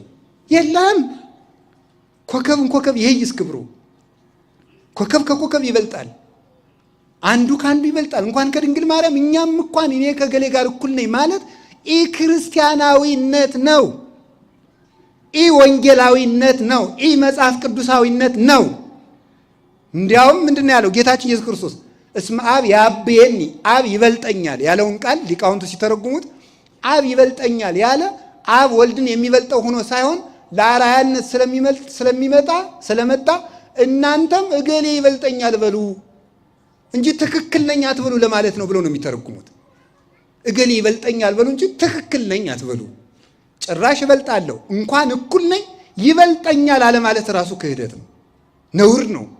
ማንም አላደረገውም። ይሄን ሐዋርያት አላደረጉትም። ኮከብ ይሄ ይስክብሩ። ሰው ሰማይ እኛ የምናውቀው ሰማይ ፀሐይ ያለው ጨረቃ ያለው ኮከብ ያለው ነው። እኛ የምናውቀው የክርስትና ልብ ክርስቶስ ያለው ማርያምም ያለችው ቅዱሳንም ያሉት ነው። ይሄ ግን ባዶ ቀፎ ነው፣ ጨለማ ነው፣ ብርሃን ያልተሳለበት ሰማይ ማለት ውሃ ብቻ የሆነ ማለት ሐኖስን ብቻ የተሸከመ። እንዲያው ሊቃውንቱ ምንድን ነው የሚሉት? ይሄ ሐኖስ የሚባለው ውሃ የእግዚአብሔር የቁጣው ምሳሌ ነው የሚሉት። የቁጣው ምሳሌ ነው። ይሄ ባዶ ሰማይ የሆነ ሰው ግን የእግዚአብሔር ፍቅር የሌለው፣ የድንግል ማርያም ፍቅር የሌለው፣ የቅዱሳን ፍቅር የሌለው ሰው ግን ባዶ ሰማይ ነው። የሚሸከመውም ሐኖስን ብቻ ነው። ይሄ ሰማይ ፀሐይ፣ ጨረቃ፣ ከዋክብት እስኪፈጠሩበት ድረስ ሐኖስን ብቻ ያንን የሚያስፈራራውን ውሃ ብቻ ተሸክሞ እንደነበረ እግዚአብሔርን የማይወድ እናቱን የማይወድ ቤተክርስቲያንን የማይወድ ቅዱሳንን የማይወድ ሰው የእግዚአብሔርን ቁጣ ብቻ ተሸክሞ የሚኖር ሰው ማለት ነው። ይሄ ሰው ለመቅሰፍት የታጨ ራሱን ለመቅሰፍት ያዘጋጀና ያጨ ሰው ማለት ይሄ ነው። እና እግዚአብሔርን በወደድንበት እመቤታችን እንድንወዳት አምላክ ወዶ ወደ እሷ ያደረባት እስመ አፍቀረ ንጉሥ ስነኪ ንጉሥ ውበትሽን ወዶሻልና ወዷልና ተብሎ ለአምላክ ሙሽርነት የታጨች ወመነኑ ምድረ መፍትወ ይላል ቅዱስ ዳዊት። የተወደደችውን ምድር ናቁ ይላቸዋል እስራኤላውያን። የተወደደችውን ምድር ናቁ መዝሙር 105 ላይ ሲናገር የተወደደችውን ምድር ከነዓንን ናቋት። ስለ ናቋትም እግዚአብሔር መንገድ ላይ በነዘርባብ እየቀጨ አስቀራቸው። ከድንግል ማርያም በላይ የተወደደ ምድር የት ይገኛል? ፍሬ ሕይወት ኢየሱስ ክርስቶስን ይዛ የተገኘች ምድር እሷን አየቲ ዛቲን ተታስተሪ ከምሩቅ ከመማይቶት ብሪት ከመፀሐይ እንደ ጨረቃ የደመቀች እንደ ፀሐይ የሞቀች ከሩቅ የምትታይ ያቺ ማናት ተብሎ የተነገረላት የግብፅን ውሃ የማትጠጣው ያቺ መልካሚቱ ምድር ዘዳግም 11 ላይ እንደ ምድረ ግብፅ ያለች አይደለችም አለ። የምድር ውሃ አትጠጣም። የግብፅ ምድር ከሰማይ ዝናብ የሚጠጣ ነው እንጂ ከሰማይ ዝናብ አያገኝም። የአባይን ውሃ ብቻ የሚጠጣ። እኔ የምሰጣችሁ ምድር እንደ ግብፅ ምድር አይደለችም፣ ከሰማይ ጠል የምትረካ ናት ብሏል ዘዳግም 11 ላይ ሲናገር። ይህ ማለት ነው የኔ እናት ድንግል ማርያም የወንድ ዘር የምታውቅ አይደለችም፣ የሰማይ ጠልን የምትረካ ናት ማለት ጠለ ምሕረት ወልደ እግዚአብሔርን ይዛ የምትገኝ ናት እንጂ ለተጠሙት ሰዎች ሁሉ የምሕረት ውሃ ልጇን ይዛ የምትመጣ ናት እንጂ የወንድ ዘር የምታውቅ አይደለችም። ያችሁም የተወደደች ምድር ናት። እንዲያው ምን ይላል ሙሴ ሲናገር ይቺ የምሰጣችሁ ምድር እግዚአብሔር አምላካችሁ አለ ከመጀመሪያው ዓመት እስከ መጨረሻው ዓመት ድረስ የሚያያት ናት ማለት እግዚአብሔር ዓለም ሳይፈጠርም ዓለምም ሲፈጥርም ዓለምም እስከሚያልፍ ድረስ የሚያያት እናቱ እመቤታችን ናት። የተወደደችው ምድር ዓለምን ሲፈጥር እሷን እያየ ይፈጠራል። ሲወለድም እሷን አይቶ የተወለደባት፣ ሲሰቀልም እሷን አይቶ የተሰቀለባት፣ ሲያርግም እሷን አይቶ ያረገባት፣ እሷ ባለችበት ሀብተ መንፈስ ቅዱስን የላከባት፣ እንደገናም ደግሞ ሲመጣ በእሷ ሥጋ የሚገለጥባት እናቱ እመቤታችን ቅድስት ድንግል ማርያም ወላዲተ አምላክ ይችም ትባላለች። የተወደደችው ምድር የተወደደችውን ምድር ናቁ፣ እነሱም ምድረ በዳ ላይ ቀሩ። የተወደደችውን ምድር እመቤታችንን የሚንቁ ሰውም እንዳይወዳት የሚያደርጉ ሰዎች በእግዚአብሔር መንግሥት ጽዋ ተርታ ዕድል ፈንታ ሳይኖራቸው መሬት ላይ ይቀራሉ። ምድር ላይ ከመቅረት እግዚአብሔር ይሰውራል። እና እመቤታችን የተወደደችው ምድር ናት። ስለ እሷ መናገር ወይ ግሩም፣ ስለ እሷ መናገር ስለ እግዚአብሔር መናገር ነው። አይሆንልንም እንጂ ደግሞ መናገሩ ራሱ በሆነልን ነበር። ስለ አብርሃም ከተነገረ፣ ስለ ዳዊት ከተነገረ፣ ስለ ሙሴ ከተጻፈ፣ ስለ ዳዊት በተነገረ በሚነገርበት መጽሐፍ ቅዱስ በሚጻፍበት በሚተረክበት ቤተክርስቲያን የዳዊትን አምላክ ስለወለደችው መናገር ነውር ነውን? ስለ ሙሴ በሚነገርባት ቤተክርስቲያን የሙሴን ጌታ የወለደችውን ስለ ድንግል ማርያም መናገር ነውር ነውን? ስለ ነቢያት መናገር ክብር በሆነበት ቤተክርስቲያን የነቢያትን ጌታ ስለወለደች ስለ ድንግል ማርያም መናገር ነውር ነውን? ስለ ሐዋርያት መስበክ የሐዋርያትን ታሪክ መተረክ ክብር በሆነባት ወንጌል የሐዋርያትን ጌታ ስለወለደችው ስለ ድንግል ማርያም መናገር ነውር ነውን? ገንዘብ የማይጠግብ ሰው ገንዘብን እንደ ዝናብ ብታንጠበጥብለት አይጠግብም ይላል ዮሐንስ አፈወርቅ። ክፉ ሰው ስጦታን ሁሉ ቢሰጡት አያመሰግንም። አለማመስገኑ በምን ይታወቃል? አምላክን ወልዳ የሰጠችው ድንግል ማርያምን ባለማመስገኑ። ይህን ውለታን መርሳት ማለት ነው። የፀሐይ ክብሩ ሌላ ነው፣ የጨረቃ ክብሩ ሌላ ነው፣ የኮከብ ክብሩ ሌላ ነው። ሁሉም ግን በእኛ ብርሃን በእኛ ልብ ይኖራሉ። የእግዚአብሔርን ፍቅር፣ የእናቱን ፍቅር፣ የኮከቡም የቅዱሳንም ክብር። ለምንድን ነው ኮከብ የምንላቸው? ኮከብ የምንላቸው ለምን ይመስላችኋል? ጨረቃ የምንላቸው ከዋክብት የምንላቸው ለምንድን ነው? ክርስቶስም ፀሐይ ይባላል፣ እናቱ ድንግል ማርያምም ፀሐይ ትባላለች። አሁን ደግሞ ለይተን ነው እሷ አሁን ፀሐይ፣ ጨረቃ፣ ከዋክብት፣ ድንግል ማርያም ፀሐይ ትባላለች። ዮሐንስ መጥምቅ ጨረቃ ይባላል፣ ቅዱሳን ከዋክብት ይባላል። እንዴት ፀሐይ? ለምን? ቅዱስ ጳውሎስ የፀሐይ ክብሩ ሌላ ነው ሲየተናገረ የመጣው ስለ ትንሣኤ ሙታን ነው። ስለዚህ የፀሐይ ክብሩ፣ የጨረቃ ክብሩ፣ የከዋክብት ክብሩ ሲል እዚህ ላይ ምን ማለት ብንናገሩ ነው? በሰማይ ላይ ፀሐይ፣ ጨረቃ፣ ከዋክብት ያብሩ ሲል በቤተ ክርስቲያን ውስጥ ክርስቶስም ቅዱሳንም ይኑሩ ማለቱ ነው። እንደገና ደግሞ ምን ማለት ነው? አይ ቅዱስ ጳውሎስ ደግሞ ለትንሣኤ በተናገረበት አንቀጹ ደግሞ ለይቶ ፍጥረት ሁሉ ይነሳል፣ ግን የፀሐይ ክብር ሌላ፣ የጨረቃ ክብር ሌላ፣ የኮከብ ክብር ሌላ ሁሉ እንደሆነ እኛም እንደየክብራችን መነሳቱን እነሳለን፣ ግን ክብራችን ግን ክብራችን ይዘን እነሳለን ብሎ በክብር እንደምንላይ ተናግሯል። ስለዚህ በጨረቃ በፀሐይ የመሰላቸው ባለመቶ ፍሬ፣ እስኪ ባለመቶ ፍሬ በሉ። በጨረቃ የመሰላቸው ባለ 60 ፍሬ፣ እስኪ ባለ 60 ፍሬ በሉ። በኮከብ የመሰላቸው ደግሞ ባለ 30 ፍሬ ናቸው ማለት ነው። የባለ መቶ ጌታ እኮ ነው ያለ። ማን ያለ ጌታ? ምድሩ አበቀለ 30 ያፈራለ 60 ያፈራለ 100 ያፈራለ። ባለ መቶውን ባለ መቶ ብለህ ትናገርለታለህ እንጂ ባለ 60 ብትል እግዚአብሔር ያከበረውን ማን ይከሰዋል? 100 ያፈራውን 60 ማለት ክደት ነው። 60 ያፈራውን 30 ማለት ክደት ነው። 30 ያፈራውን ባዶ ማለት ክደት ነው። ድንግል ማርያም ከ100 በላይ ያፈራች ናት። በእውነት ማለት ከ100 በላይ ያፈራች። ባለ መቶውን እንዴት ክብር ትቀንሳለህ? እግዚአብሔር 100 የሚያፈራለ 60 የሚያፈራለ 30 የሚያፈራለ እያለ አንተ የለም 60 ነው ባለ መቶውን ከባለ 30ው ጋር እኩል ነው እንዴት ትላለህ? አንተ 30ውን እንኳን አልጀመርከውም። ሳትጀምር ባለ መቶውን ከኔ ከባለ 30ው ጋር እኩል ነው ማለት ትዕቢት ነው፣ ዲያብሎሳዊነት ነው። ባለ መቶ ባለ 60 ባለ 30 አለ ብሎ ለይቶ ባለቤቱ ተነግሮናል። ስለዚህ ቅዱስ ጳውሎስ ባለ መቶውን ፀሐይ አለው፣ ባለ 60ውን ጨረቃ አለው፣ ባለ 30ውን ደግሞ ኮከብ አለው። ድንግል ማርያም ከባለ መቶው በላይ ናት። ባለ 60 ያፈሩ አሉ፣ ሰማዕታት ናቸው። ከዛስ ደግሞ ባለ 30 ያፈሩ አሉ፣ መነኮሳት ናቸው። በምዕመናን ብቻ ሲወርድ ደግሞ ባለ 100 ያፈሩ አሉ፣ ሰማዕታት ናቸው። መከራውን እንደ ምግብ እየተሻሙ የሚበሉት የሚቀበሉት፣ መከራ አያምልጠኝ የሚሉት ለክርስቶስ ብለው ሰማዕታት። ባለ 60 የተባሉት ደግሞ መነኮሳት ናቸው። የመነኮሳትን መከራ የሚያውቀው መነኩሴ ብቻ ነው። መቼም እናንተ መቼም አታውቁትም አይደል? መነኩሴ መሳደብ ብቻ ነው የምታውቁት። መነኩሴ አትሳደቡ፣ እውነቴን ነው፣ ነውር ነው። እንዲሁ ዝም ብሎ የማይሆንለትን ሰው ከበሮ አሉ በሰው እጅ ሲያዩት ሲይዟት እሳ አንዳንድ ቀን እንደው በጽጌ መጋረጃው ተገልጦ ሊቃውንት ሲያሸበሽቡ መርጌታ የሆናቸው አይመስላችሁ? ይመስላችኋል አይደል? እንደዚያ ይመስላል ማለት ነው። እና የመነኩሴ ክብር ዝም ብሎ ቀሚሱን አድርጎ ቆቡን አድርጎ እንደው በዚህ በአዲስ አበባ ጀርቀቅ ሲል እንዲሁ ዝም ብሎ በዓለሙ የሚኖር ይመስላችኋል? መከራውን ነው የሚያሳየው፣ መከራውን ማለት ነው። እንዲሁም አባ አንጦንስ ቆይ እኔን ብቻ ነው የሚጠሉኝ? ቆይ እስኪ ልብሱን ይጠሉታል ብሎ ልብሱን ወስዶ በአንድ መቋሚያ ዝም ብሎ እዚያ ላይ አቆመ። አጋንንት መነኩሴ መስሏቸው ልብሱ ጋር ትግል ጀመሩ። የሚገርም አይፈልጉትም። እና መቼም የዚህ ዘመን መነኮሳት እንደ መስቀያ ነን በእውነቱ ማለት ነው። በትክክል ላንኖረው እንችላለን። ልብሱም ግን መከራ ያስቀብላል። ልብሱን ለብሶ መኖር በራሱ መከራ ነው በዚህ ዘመን ማለት ነው። ልብሱን ለብሶ መኖር እንኳ ማለት ነው። እና እነዚህ ግን ትልልቆቹ ናቸው። ባለ 60 የተባሉት እነ አቡነ ተክለ ሃይማኖት እነ አቡነ ገብረ መንፈስ ቅዱስ ናቸው። ባለ 30 የተባሉት ደግሞ ምዕመናን ናቸው። ምዕመናን በአጠቃላይ አምነው የሚኖሩት ሁሉም ግን አንድ ትንሣኤ ይነሳሉ፣ አንድ ዲናር ይወስዳሉ፣ አንድ መንግሥተ ሰማያት ይቀበላሉ። በማን? በእግዚአብሔር ቸርነት።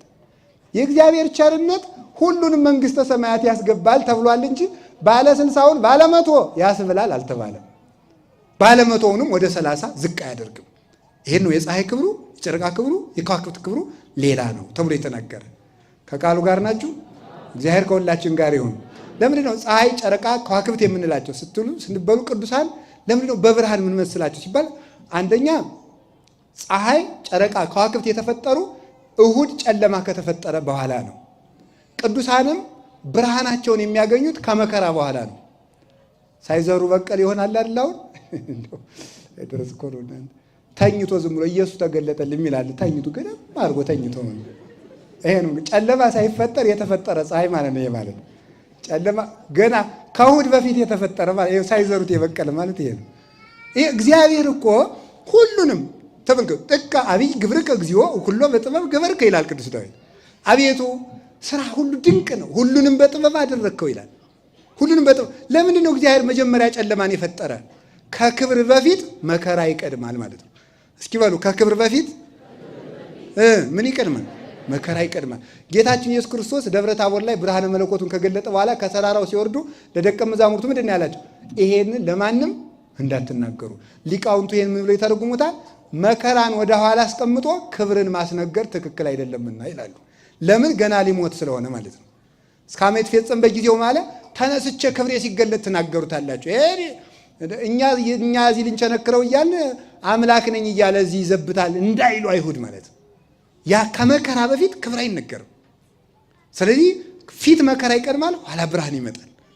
ስለዚህ ቅዱሳን በመከራ የከበሩ ስለሆኑ በብርሃን ተመስለዋል።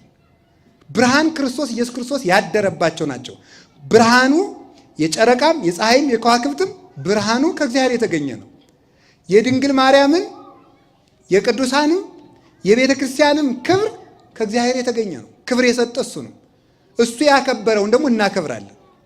እሱ ተመልከቱ፣ እሱ የናቀውን እንንቃለን፣ እሱ ያከበረውን እናከብራለን። አሁን ያንን ሰው ሆይ ባለ 30 ባለ 60 አይን ምቀኛ ነው እንዴ? እኔ ባከብረው በገንዛ ገንዘብ ምንድን ነው ብሎ ተናግሯል። እሱ ራሱ አይን ምቀኛ ጠማማ ናት ብሎ ይናገራል። ባለ 30 ባለ 100ውን ያላቸው እነዚህ ነው። ለምንድን ነው ግን ፀሐይ፣ ጨረቃ፣ ከዋክብት የተባሉት? ደግሞ ሌላ ፀሐይ፣ ጨረቃ፣ ከዋክብት አንድ የሚያስደንቅ ጠባይ ያላቸው በሰማይ የሚኖሩ ናቸው። እስኪ በሉ ንገሩኝ፣ በየት ይኖራል? ቅዱሳን በእግዚአብሔር ፍቅር ተመስጠው የሚኖሩ ናቸው። ምድራዊነት የለባቸውም። ምድራዊነት የለባቸው እነዚህ ናቸው የሚከበሩት። ቅዱሳን የሚከበሩበት ምክንያት ሐሳባቸው ሰማይ የሆኑ ስለሆኑ ልዑላነ ዝክር ናቸው። ከፍ ያሉ ናቸው። በምድራዊነት አይያዙ። ምድርን የናቋት ናቸው በእውነቱ ማለት ነው። እንደ ዮሴፍ ልብስ የዚችን ዓለም ክብር ንቀው የሄዱት ናቸው ቅዱሳን የሚባሉት እንጂ ዝም ብሎ በዓለም ውስጥ የሚርመሰመሰው ይህ እባብ ነው የሚባለው። ቅዱስ አይባልም፣ ገና እየተርመሰመሰ ነው። ቅዱስ ጳውሎስ ስለዚህ ነው ሐሳባቸው ምድራዊ፣ ሆዳቸው አምላካቸው፣ ክብራቸው በነውራቸው ነው ያላቸው። እነዚህ ነው ፊልጵስዩስ ምዕራፍ 3 ላይ ሲናገር እለ ከርሶሙ ያመልኩ ያላቸው። ሆዳቸውን አምልከው ክብራቸውን የሚተው ነውርን ክብር የሚያደርጉ ክብርን ነውር የሚያደርጉ አያቸው። እግዚአብሔር ክብር ያለውን እነሱ ነውር ይሉታል። እግዚአብሔር ነውር ያለውን እነሱ ክብር ይሉታል። እንዲህ የሚያደርጉ ሐሳባቸው ምድራዊ፣ እነዚህ አሸዋ ናቸው። ዘርህን እንደ ሰማይ ኮከብ እንደ ምድር አሸዋ አበዛዋለሁ ያለው እግዚአብሔር አብርሃምን እንደ ሰማይ ኮከብ ያላቸው ሰማያዊ ልጆቹን ነው። እንደ ምድር አሸዋ የተባለ የአብርሃምን አምላክ እያመለከ እንደ አሸዋ ቀዝቃዛ ሕሊና ያለውና እንደ አሸዋ ምድራዊ የሆነ አይምሮ ያለው ግን በክርስቶስ ስም ተጠርቶ ክርስቲያን ነኝ የሚል ሰው ነው። የአሸዋ ነው፣ ኮከብ አይደለም። ኮከብ ግን ሀገሩ ሰማይ ነው። ኮከብ የተባለ ፀሐይ፣ ጨረቃ፣ ከዋክብት የተባሉ ስለዚህ ነው። እነዚህ ደግሞ ምንድን ናቸው? የምድር ሁሉ ቆሻሻ ወይም ደግሞ በምድር ላይ ያለ ቆሻሻ ሁሉ ብርሃናቸውን የማይለውጥባቸው ስለሆኑ ነው። እነዚህ ምን ይባላሉ? ፀሐይ፣ ጨረቃ፣ ከዋክብት። ፀሐይ፣ ጨረቃ፣ ከዋክብት። አሁን እግዚአብሔር ያሳያችሁ አዲስ አበባ ቆሻሻ የሚደፋ ቤት ነው አለ። ቤት አካባቢ ነው አታውቁትም? የት ነው የሚባለው? ቆሼ ወዴት አካባቢ ነው አለ? በዚህ ትልቁ የቆሻሻው መድፊያ ማን ነው? እዚያ ውስጥ ፀሐይ ይወጣል አይወጣም? በጣም ጥሩ። አሁን እዚያ በጣም ክፉ ሽታ አለ አይደል? ያ ክፉ ሽታ የፀሐይን ብርሃን ወደ ክፉ ሽታ ይለውጠዋል አይለውጠው? አይለውጠው። እነዚህ ምንድናቸው? በዓለም እየኖሩ የዓለም ክፉ ሽታ የክርስቶስን መዓዛ ያለወጠባቸው ቅዱሳን ናቸው። የማይለውጥባቸው ሁልጊዜ የሚያበሩ ማለት ነው። የዓለም ምቾቱም ስቃዩም የማይለውጣቸው ማለት ነው። ምቾቱም አይለውጣቸውም፣ ሹመትም አይለውጣቸውም፣ ስደትም አይለውጣቸውም፣ ስቃይም አይለውጣቸውም። የፈለጋችሁትን አድርጉብን ከክርስቶስ ፍቅር ማን ይለየናል ይላሉ። የፈለጋችሁትን አድርጉብን የሚሉ ናቸው። እንዲያውም በዘመነ ሰማዕታት ወታደሮች ሁሉ ተሰብስበው ድንጋይ ሲወረውሩ እናንተ ድንጋይ ጨምሩ ክርስቶስ ክብር ይጨምርልናል ነበር የሚሉት ማለት ነው። እነዚህ ናቸው ምንም የማይለውጣቸው የክርስቶስ ብርሃን የሚገለጥባቸው ሰማያውያን ብርሃናት የሚባሉት እነዚህ ናቸው። ከቃሉ ጋር ናቸው። እግዚአብሔር ከሁላችን ጋር ይሁን። ዘመን የማይለውጣቸው ቅዱሳንን አክብረን እንድንኖር በእነሱ ክብር እንድንገብር እግዚአብሔር ይርዳን። እንደው ጊዜ ከማይለውጣቸው ብርሃናት አንዱ ነቢዩ ኤልያስን ማንሳት አለብን። ዛሬ ኤልያስ አይደለም ታውቁታላችሁ አይደለም? ነቢዩ ኤልያስ ጊዜ የማይለውጠው መቼስ አይደረስ አይደል? አንድ ሐሳብ ትዝ ብሎኝ ነው ነግሯቸዋል። ያን ትዝ ያለኝን ነገር ነቢዩ ኤልያስ ጊዜ የማይለውጠው ብርሃን ነው። እስኪ ጊዜ የማይለውጠው ብርሃን በሉ። ምን አይለውጠውም? ጊዜ አይለውጠውም። እና ያው ታውቁታላችሁ ፍጹም ሲወለድ ራሱ በብርሃን በእሳት ተጠቅሎ የተወለደ ነው። ሲወለድ ነቢዩ ኤልያስ ሲወለድ የእሳት ጸዳል በሰውነቱ ላይ ተስሎበት ነበር የተወለደ እና ያየው ሁሉ ይፈራው ነበር። ያንን እሳት ሊቃውንቱ ምን ይላሉ? ለእግዚአብሔር ያለው የሚነድ ፍቅር ነው ይሉታል። ለእግዚአብሔር ያለው ፍቅር እሳት፣ በእሳት ተጠቅሎ የተወለደ ልክ ሙሴ ሲወለድ ከግንባሩ ላይ ብርሃን ነበረበት እንደሚሉት ሊቃውንቱ፣ እንደዚሁም ሁሉ በኤልያስ ላይ እሳት ነበረበት። ያ እሳት ለእግዚአብሔር የሚነድ ፍቅር ነበረ። ያንን እሳት ይዞት ተወለደ፣ ይዞት አደገ፣ በድንግልና ኖረ። በድንግልና ሲኖር በዘመኑ የሰሜን እስራኤል ንጉሥ ወይም የሰማርያ ንጉሥ የሚባለው የ10ሩ ነገድ ንጉሥ የሚባለው ማን ነው? አክዓብ የሚባል ሰው ነበረ። ይሄ አክዓብ ወደ ክደት ሂዶ ጣዖት አምልኳል። ይህንን ያደረገው ከጣዖት አምልኮ ሰው ወደ ምንፍቅና የሚሄድበት የራሱ ደረጃዎች አሉ። የመጀመሪያው የማታምን ሚስት አገባ። ቀጥሎ ደግሞ የእሷን አማልክት ተከተለ። ቀጥሎ እሷን አገባ፣ ለእሷ አማልክት አጸድ ሰራ። ከዚያ በኋላ ሰገደላቸው። ወደ ኢየሩሳሌም ለበዓል የሚወጡትን ሁሉ እቀጣለሁ አለ። ለመንግስቱ እንዲደላደልለት ማለት ነው። ይህንን ሲያደርግ ነቢዩ ኤልያስ እየሄደ ይመክረው ያስተምረው ነበር በእውነቱ ማለት ነው። መጨረሻ ላይ ይህ ሰው ጣዖት እያመለከ ግፍ እየሰራ ሲያስቸግር ነቢዩ ኤልያስ አምላከ ኃይል አምላከ እስራኤል ዘቆምኩ ቅድሜሁ ከመ ኢይዘንም ዝናም በእሉ 3 ዓመታት ዘእንበለ በቃለ አፉዬ አለ። ከኔ ካንደበቴ ቃል ሳይወጣ በዚች 3 ዓመት ዝናብ ጠብ አይልም አለ። ይሄም ሁሉ ሰው የጠገበ በዝናብ አብቅለህ በፀሐይ አብስለህ ስለመገብከው ነው። ስለዚህ ዝናብ አይዘንምም ብሎ ሰማይና ምድርን አዘዛቸው። እስቲ እግዚአብሔር ያሳያችሁ። ሰማይና ምድር የሚታዘዙለት ነው ኤልያስ ማለት ነው። ለእነዚህ መታዘዝ ነውር ነው ጎበዝ? ሰው ከሰማይና ከምድር ይብሳል? ሰማይ ምድር ለኤልያስ እየታዘዙት እኔ ለኤልያስ አልታዘዝም? ታዘዙት፣ ጸጥ አሉ። ፍጥረታት ሁሉ ክብራቸውን ያውቃሉ፣ የሚያከብሩትንም ያውቃሉ። እማናውቅ እኛ ብቻ ነን። ፍጥረታት ውሃን ብትሉት ባህርን ብትሉት እንኳን ቅዱሳንን የሙሴን በትር እንኳን ታውቃለች። ማን እንደያዛት ታውቃለች እኮ። በትሪቱን በማን እጅ እንደተያዘች ስላወጣው ክፍል ነው የምትለው። አንዱ የፈርዖን ጠንቋይ ሄዶ ግን ቢቀጠቅጠው ባህሩን ወይ ምንም እምቡጭ ነው የሚለው ውሃው ዝም ብሎ ማለት ነው። በማን እጅ የተያዘ ነው? በሙሴ እጅ የተያዘ ነውና ባህር ትፈራታለች ያችን ብትር። ከዚያ በኋላ ኤልያስንም አወቁት የእግዚአብሔር ክብር ያደረበት ሰው እንደሆነ። ጸጥ አለ። እግዚአብሔር ለኤልያስ ሂድ በቁራ ምግብን ያመጣልህ አለው።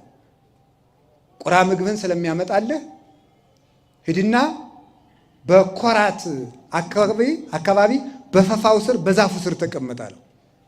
ቁራ ለኤልያስ ስንቅ እያመላለሰ መገበው ይመግበው ነበር። እግዚአብሔርም ውሃ ፍልቆለት እዚያ ይጠጣል። ለኤልያስ 3 ዓመት ሲቃረብ ድረስ ቁራዎች ምግብ መገቡት። ትዝ ይላችኋል። ቁራ በኖህ ዘመን ውሃ መጉደሉን አይተናል ቢባል እዚያ የወዳደቀውን እየበላ በዚያው ነበር የቀረ። አሁን ግን ስሙን አደሰ። እንዲሁ የእኛ ስም የሚለወጥ መቼ ነው እናንተ?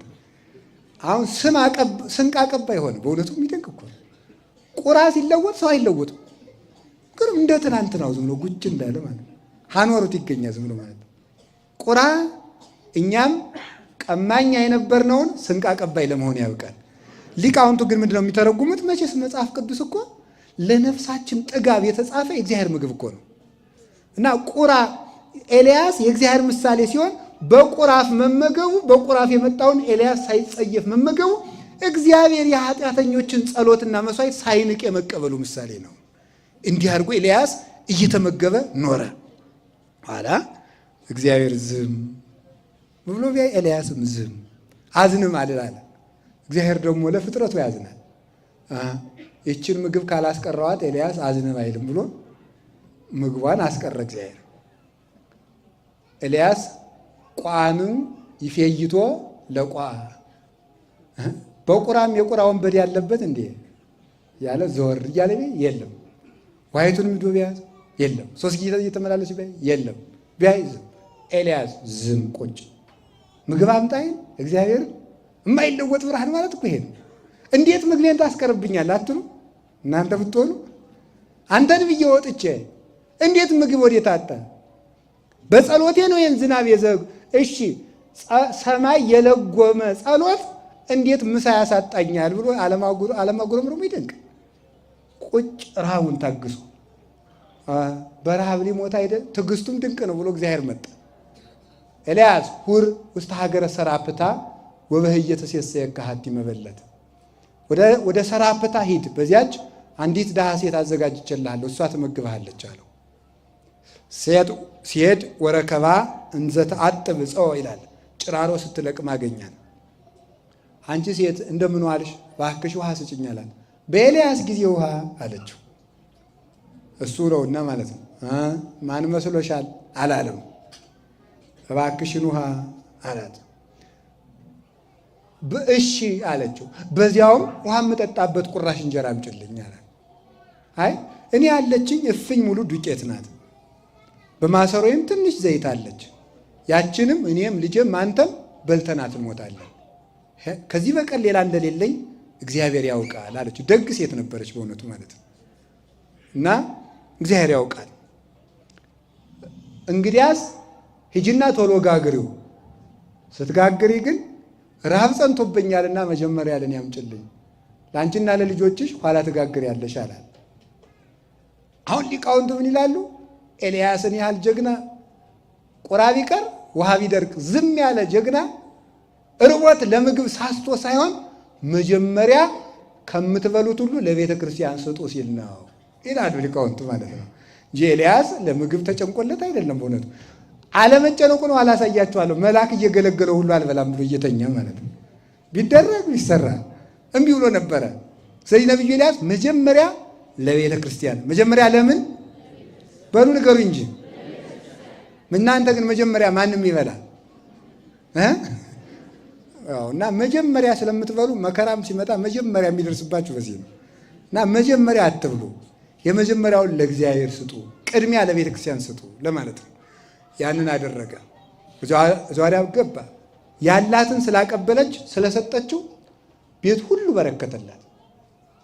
አሁን ትንሽ ነገር ኑሯችሁ ያችኑ እግዚአብሔር አምጧት ቢል ምን ትላላችሁ? አሁን ኑሮ ተወዷል አሉ። ዘይትም ተወዷል፣ በርበሬም ተወዷል። ምን ያልተወደደ ነገር አለ ማለት ነው?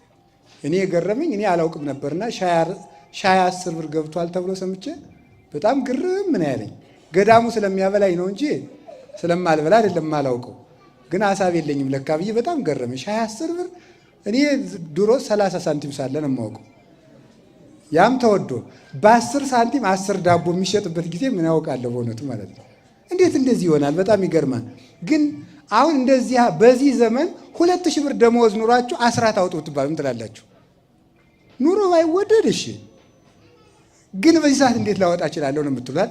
ግን ያለን መስጠት የሌለን ያሰጣል። ያለን ሲሰጡት እግዚአብሔር ደግሞ የሌለ አምጥቶ ይሰጣል። ይህ ነው መስጠት ማለት። ይቺ ሰው ያላትን ሰጠችው፣ ያላትን ሰጠችው። ኤልያስ ደግሞ የሌላትን ጨመረላት። እግዚአብሔር ይበርክት ብሎታል፣ ይበርክትልሻላል። ቅዱሳን ኤልያስ ሲገባ ዝናቡ እስከሚዘንብበት ጊዜ ድረስ ዱቄቱ ሳይጎድል ዘይቱም ሳይጎድል ኖረ። ማን? የእግዚአብሔር ሰው ኤልያስ በቤቷ ስለገባ። የእግዚአብሔር ቅዱሳን በቤታችን ሲገቡ በረከታችን ሁሉ የሞላ ይሆናል። አጋንንት ከመቤታችን ጀምሮ ቅዱሳንን ከቤታችን እንዲወጡ የሚለፍብን በረከት የለሾች ለማድረግ ነው። በረከት የሌለን ሰዎች እንድንሆን ነው። ኤልያስ ሲገባ በረከት ሞላላት። ይቺ ሰው ይበርክትልሽ አላት። ኋላ ደግሞ እዚያ ምዶ ነቢይ ኤልያስ ዝም አለደው። እግዚአብሔር ደግሞ ለፍጥረቱ አሰበ። ይጠይቀኝ እንጂ ብሎ ማለት ኤልያስ እንዲሁ እግዚአብሔር እኮ ቅዱሳን እንዴት እንደሚያከብረ እግዚአብሔር ሰው ነው ትዕቢተኛ እንጂ እግዚአብሔር ደግ ነው። እኔ የፈጠርኩት ሰማይ ነው፣ እሱ ቢገዝ ታዲያ እኔ እንግዲህ ላዝንም እንጂ አላለም።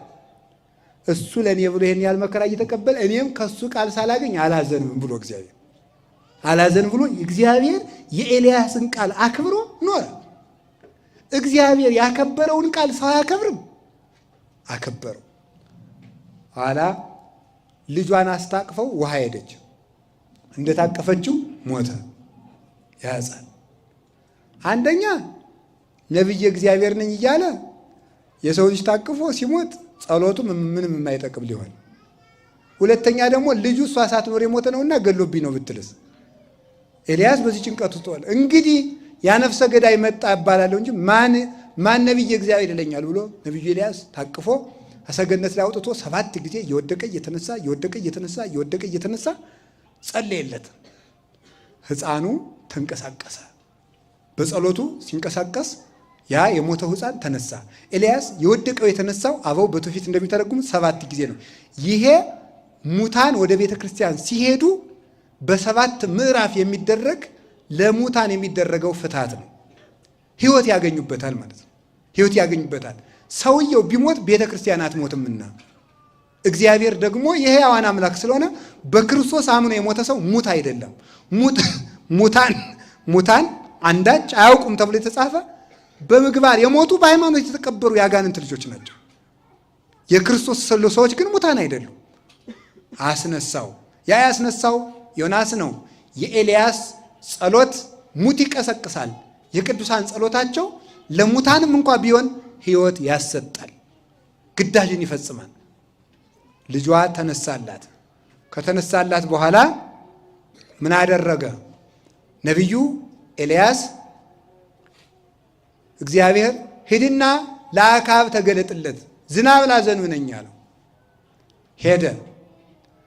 ንጉሡ ውሃ ፍለጋ ኤልያስን ቢሰማ ከቤተ መንግሥቱ ተከብሮ ይኖር ነበረ። ኤልያስን ሲያሰድደው እሱ ከመንበሩ ወርዶ ውሃ ፍለጋ ተሰደደ። ቅዱሳንን ማሰደድ ከመኖሪያ ያሰድዳል፣ መከራ ያመጣል፣ ሀገር አስወጥቶ ያሰዳል። እንዲያውም በእናታችን የቅዱሳን ሀገር በሆነችው በኢትዮጵያ መከራ እየጸና ያለ ቅዱሳን ከኢትዮጵያ እየተገፉ ስለሆነ ነው። ስለተገፉ መከራ እየመጣ ነው። ቅዱሳን እየተገፉ ስለሆነ ቅዱሱን ስለገፋ ውሃ ፍለጋ ከመንበር ወረደ። ከዚያ በኋላ ምን ሆነ? አገኘው። አንተኑ ኤልያስ ዘትገፈትኦሙ ለእስራኤል አለው። እስራኤልን የረጅም አጭር የወፍራም ቀጭን የወፍራም ቀጭን የቀይ ጥቁር የምታደርጋቸው እስራኤልን የምትገለባብጣቸው ኤልያስ አንተ ነህ አለው። ያለ አዋቂ የባለጌ አነጋገር አኳ አነ ዘገፈትኦሙ ለእስራኤል አለ አንተ ወቤተ አቡከ። እስራኤልን የምገለባብጣቸው እኔ አይደለሁም አንተና የአባት ቤት ጣዖት እያመለካችሁ ነው እንጂ አለው። እስከ ማይዜኑ ታነክሱ በክልዮን የጋያቲክሙ ለመቤል አምላክ ኪያሁ አምልኩ ወኪያሁ ትልው ወለመ እግዚአብሔር አምላክ ኪያሁ ትልው ወኪያሁ አምልኩ። ቤል አምላክ ከሆነ እሱን ተከተሉ፣ እግዚአብሔር አምላክ ከሆነ እግዚአብሔርን ተከተሉ። እስከ መቼ ጊዜ? አንድ ጊዜ ወደ ኃጢአት፣ አንድ ጊዜ ወደ ስርየት፣ አንድ ጊዜ ወደ ጣዖት፣ አንድ ጊዜ ወደ እግዚአብሔር ስትሉ ትኖራላችሁ። እስከ መቼ ልባችሁ ሲያነክስ ይኖራል? አሁንም ጣዖታቱን አሰብስብ፣ የጣዖት ካህናትን አሰብስብና መስዋዕት አቅርበው እኔም ላቅርብ።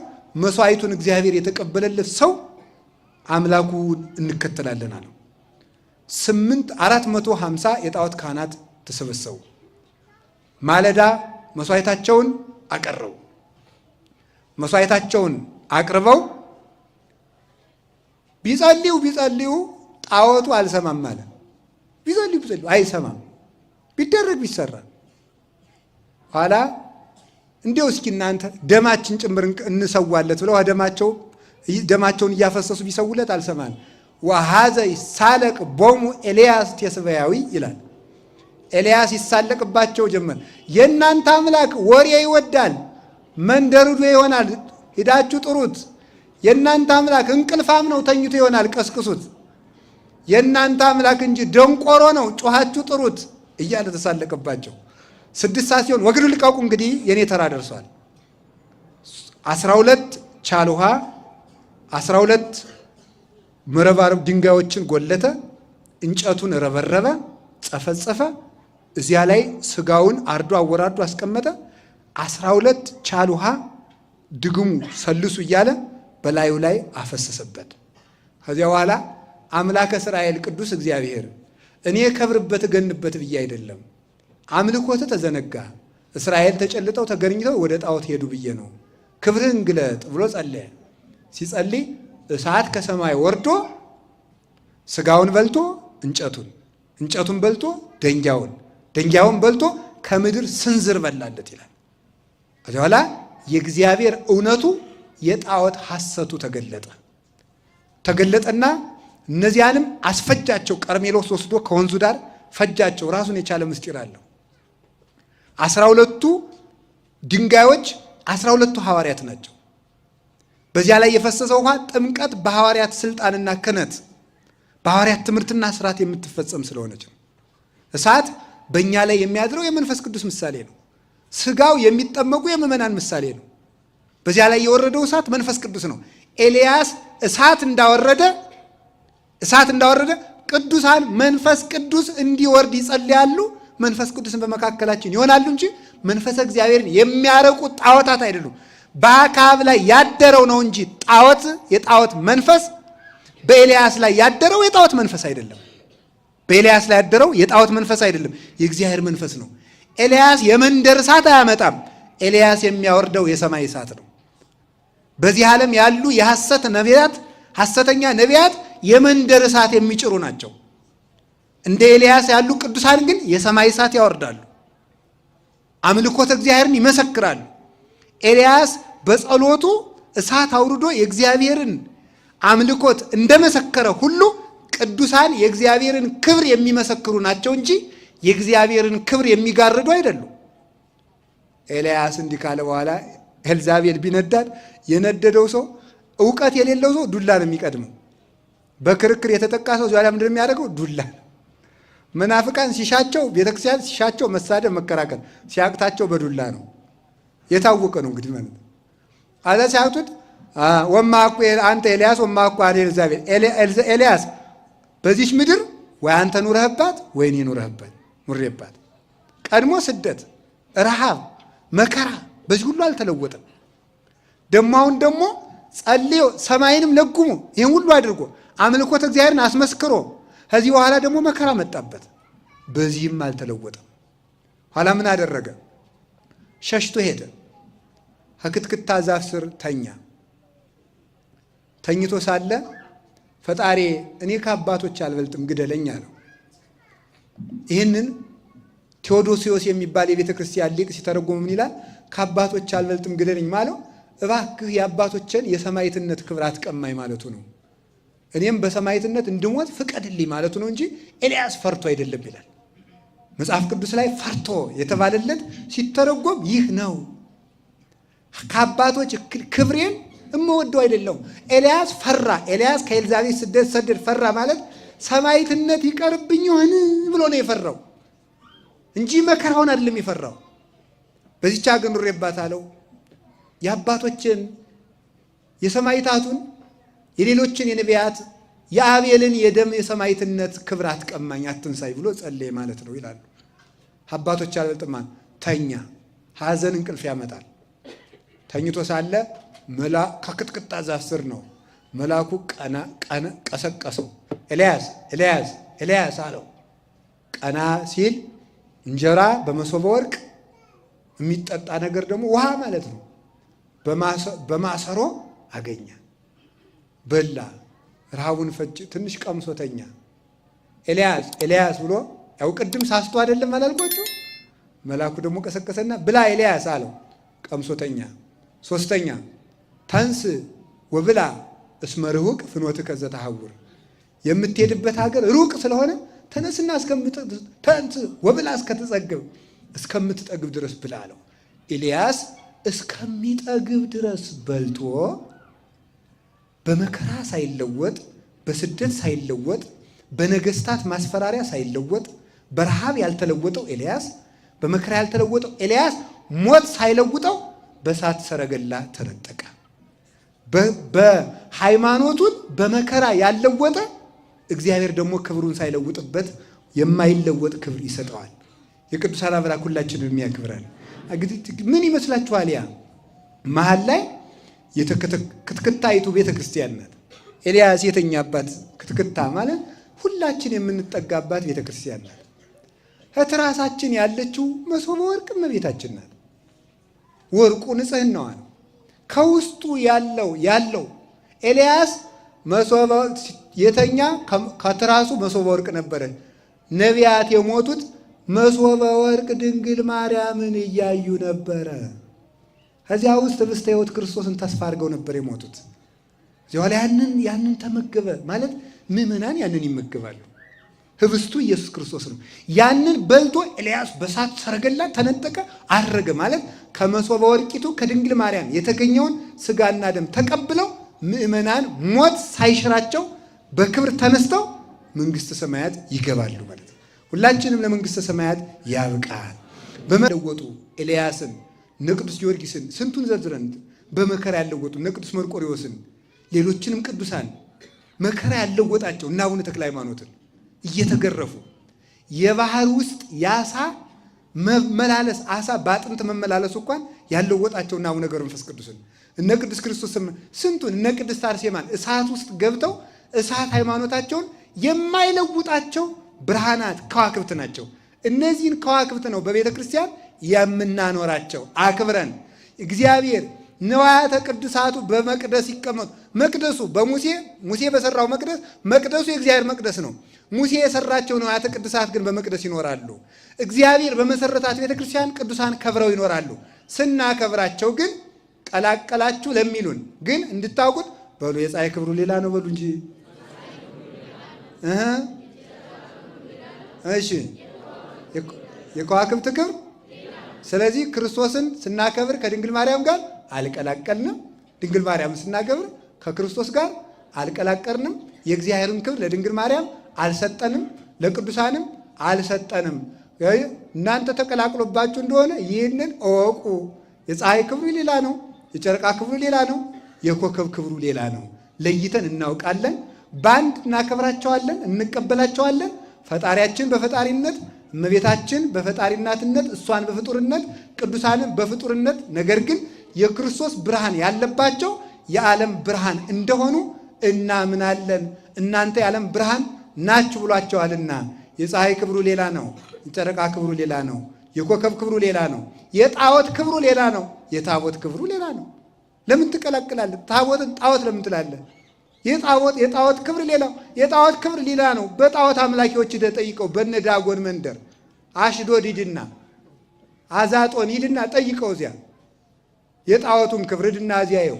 የታቦት ክብር ግን ሌላ ነው ወንድም፣ የታቦት ክብር ሌላ ነው። ለምን ትቀላቅላለህ? ጣዖት ሌላ ነው፣ ታቦት ሌላ ነው። መኑ ዘይደምሮ ለክርስቶስ ምስለ ቤልሆር ወምኑ ዘይደምር ለታቦት እግዚአብሔር ምስለ ጣዖት። የእግዚአብሔር መቅደስ የእግዚአብሔርን ጣዖት መቅደስ የእግዚአብሔርን ታቦት ከጣዖት ጋር የእግዚአብሔርን መቅደስ ከጣዖት ጋር ታቦትን ከጣዖት ጋር አንድ የሚያደርግ ማን ነው ብሏል ቅዱስ ጳውሎስ ቆሮንቶስ 6 ላይ ሲናገር። ስለዚህ ለይቶ ማወቅ ይገባል። የፀሐይ ክብሩ ሌላ ነው፣ የጨረቃ ክብሩ ሌላ ነው፣ የኮከብ ክብሩ ሌላ ነው። እንዲህም ስለሆነ ደግሞ ኮከብ ከኮከብ ይለያል። ሁላችንም በእግዚአብሔር ብርሃን ከዋክብት እንድንሆን ተፈጥረናል። ኮከብ ከኮከብ ግን ይበልጣል፣ ከነ ክብሩ ይነገርለታል። ወስብሐት ለእግዚአብሔር።